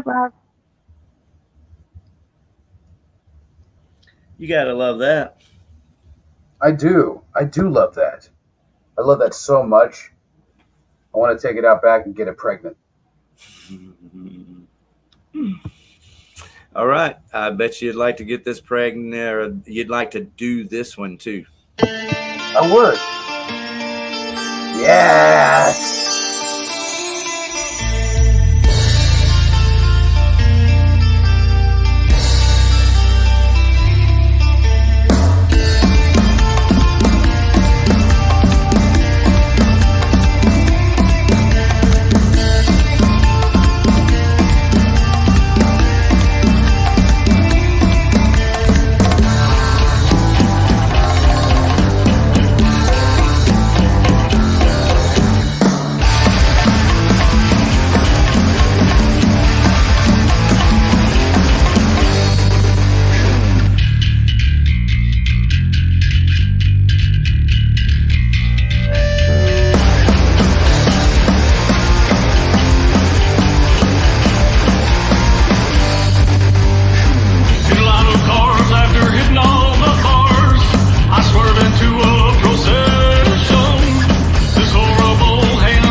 shit's out of control. That is Obsession by P-Town Skanks. I've had that song stuck in my head for over a week now. Like, I wake up and I just immediately like, I'm out of control. Yeah, this day's gonna rock. Fuck yeah, man. Yep. Been stuck in my head too, and it's been welcome there. That and the obsession, the perceived losing control. Mm-hmm. Most definitely. That's been in my head. Shit, yeah. Here's one I want to get in my head. Do it. You guys want to hear some fucking music out there? I bet they do. All right, then finish your whiskey bottoms up.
Against all odds, Ariel, right here, blow your brains out every Wednesday with all of us, Dave Jarvis, myself, Ricky Warden, and Ariel of Against All Odds. Go out and see her band this Saturday at Haltom Theater. That's where the show's at. This fucking Saturday, it's Haltom Theater, Against All Odds. Just like Saturday, November 23rd at the Blow Your Brains Out party at Dead Dog Barn. That's right. Everybody finish your whiskey that night. It's going to be good. And I know I'm going to be bringing a whole lot of party favors, so I hope everybody brings their drinking livers. Yeah, thank you very much, man. I really appreciate you showing your support at the show last Saturday. I don't know if I'd have made it through without you. Hey, we're a team, baby. Yeah, well, thank you. Yeah. All right, man. Well, I'm not going to play a lot of music tonight. How about we play something that we both like here? Sounds good. I like stuff. Ah, yeah.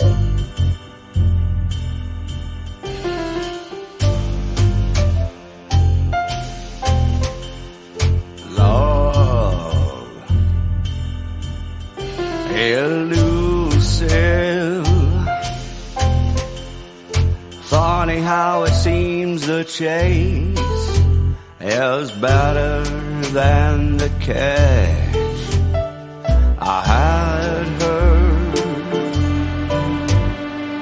in my grasp, set her free to see if she would come back to me. Love, come back to me. Love, come back to me. In the night we hear the cries, with the new day love draws nigh. Free, truly free. Songbird sings, cherry, cherry, melody playing my heartstrings. Lord, come back to me. Free, truly free. Love, come back, oh, won't you come back? Love, come back to me. Free, truly free. Come on back to me. Yeah, free, truly free.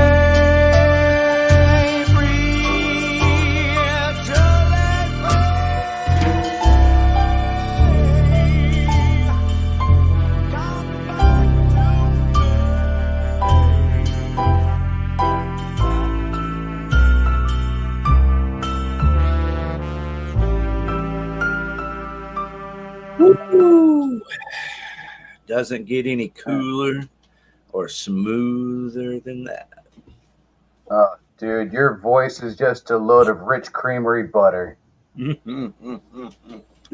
Just like what is it? Bone marrow from a wild beast. Yeah, sure. We'll go with that. Yeah, they call it nature's butter. Yeah. Well, all right. It's definitely something that I highly, highly recommend. Well, thank you very much. I think it's a beautiful song. I fucking really enjoy it. So thank you forever. I mean, forever. That's the way music is. You. Shit, you made it beautiful. I just had some bullshit. I'm really pissed off that I don't have recordings of the song, the first song I ever recorded with Romeo Rondo. And anybody who knows who he is knows he's like fucking badass genius. And I'm so fortunate to have recorded this song. It was like magic how it happened.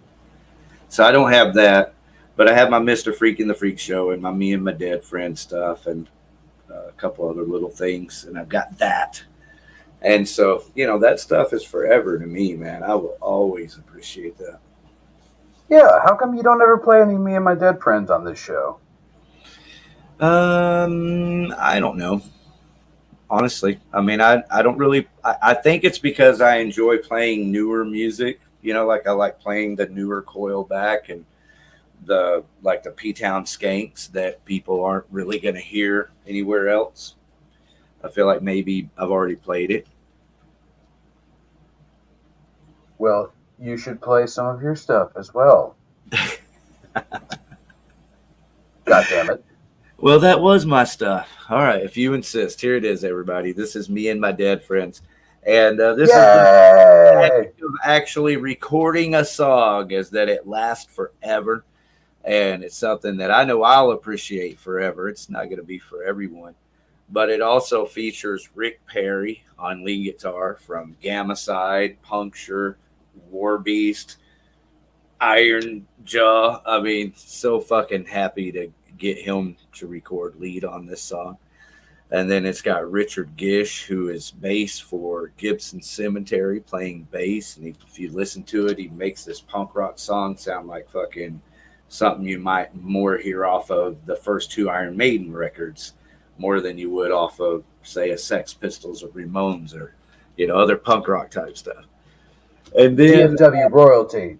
It really is, man. Jim Wright helped me put it together, and it just all came together quickly. So it was very magical. And Grego is on drums. So no shit. Hell yeah. Yeah. Hey, before I play it, does Dank have a show coming up? I don't know. All right. I was looking on their Facebook page because I didn't want to miss promoting their show. I thought I saw a flyer for a Dank show the other day. Why, here comes our criminal now. What do you have to say for yourself?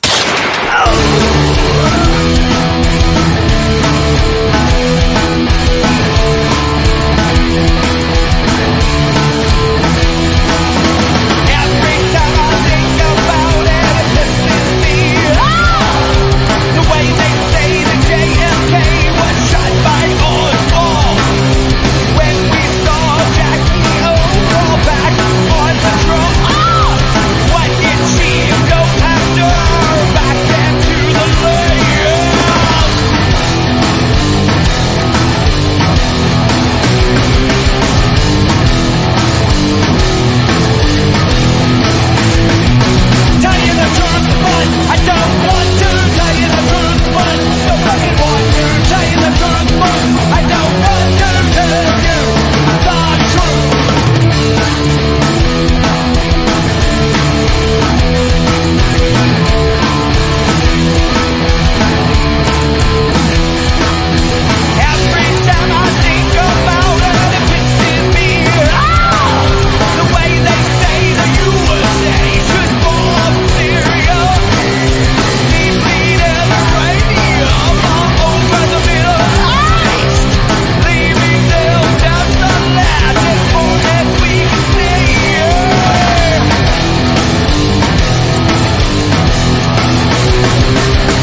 See, that's what we're all about. We tell you the truth, even though we don't want to. Fire! And it was appropriate. I really wasn't thinking about it at all until I hit play. I was like, oh, actually, this is appropriate for the Absolutely appropriate. Excellent work, sir. Y'all all kicked ass on that one. Well, thank you for listening with me. I appreciate it. You and everyone else. Thank you for being here every Wednesday to blow your brains out. It's my pleasure. I leave everybody with this one thought. Crazy idea. We should allow weed in movie theaters because we're already allowed to drink in movie theaters. Why not allow true movie fans to truly enjoy the movies? Do you realize the kind of resurgence movie theaters would have if audiences were allowed to smoke weed? An ounce of Cherry Dream and a Bill Murray retrospective alone will be well worth the price of admission. All right, sleep on that. Agreed. And so may the city of Dallas. Did you know if their weed went through or not? Oh, as long as Big Pharma is down south, I'm pretty sure we know the answer to that one. There was like a recent election as of yesterday or something, and I'm trying to Google it real quick because weed was on the ballot for the city of Dallas or county of Dallas to, be, I don't know, legal under 2 ounces and, kind of like Austin. And if it was on the ballot, I'm pretty sure that it passed, but I missed it. I haven't caught the results yet. Well, I wish the best for everybody that voted pro drowsiness while watching Harry Potter. Yeah, here's the wishful thinking anyway. Just don't forget the Texas Rangers championship coach came from San Diego. Smoke weed, motherfuckers. Nice. Very good. All right, we'll see you when. I don't know about the rest of y'all, but I will see y'all next week when we have the 2 Watts, amazing punk band out of Dallas. It'll be a great interview and a great show. And as always, everybody, be safe. Look out for yourselves and for each other. And go to a local show. There's a bunch this weekend. Love you, Rick. Love you too. Love you, Ariel. Hanging out. Peace. Love you, Ariel. Y'all are badass, man. I can't believe y'all are here every fucking Wednesday, man. Thank you so much. Shit, yeah. Love.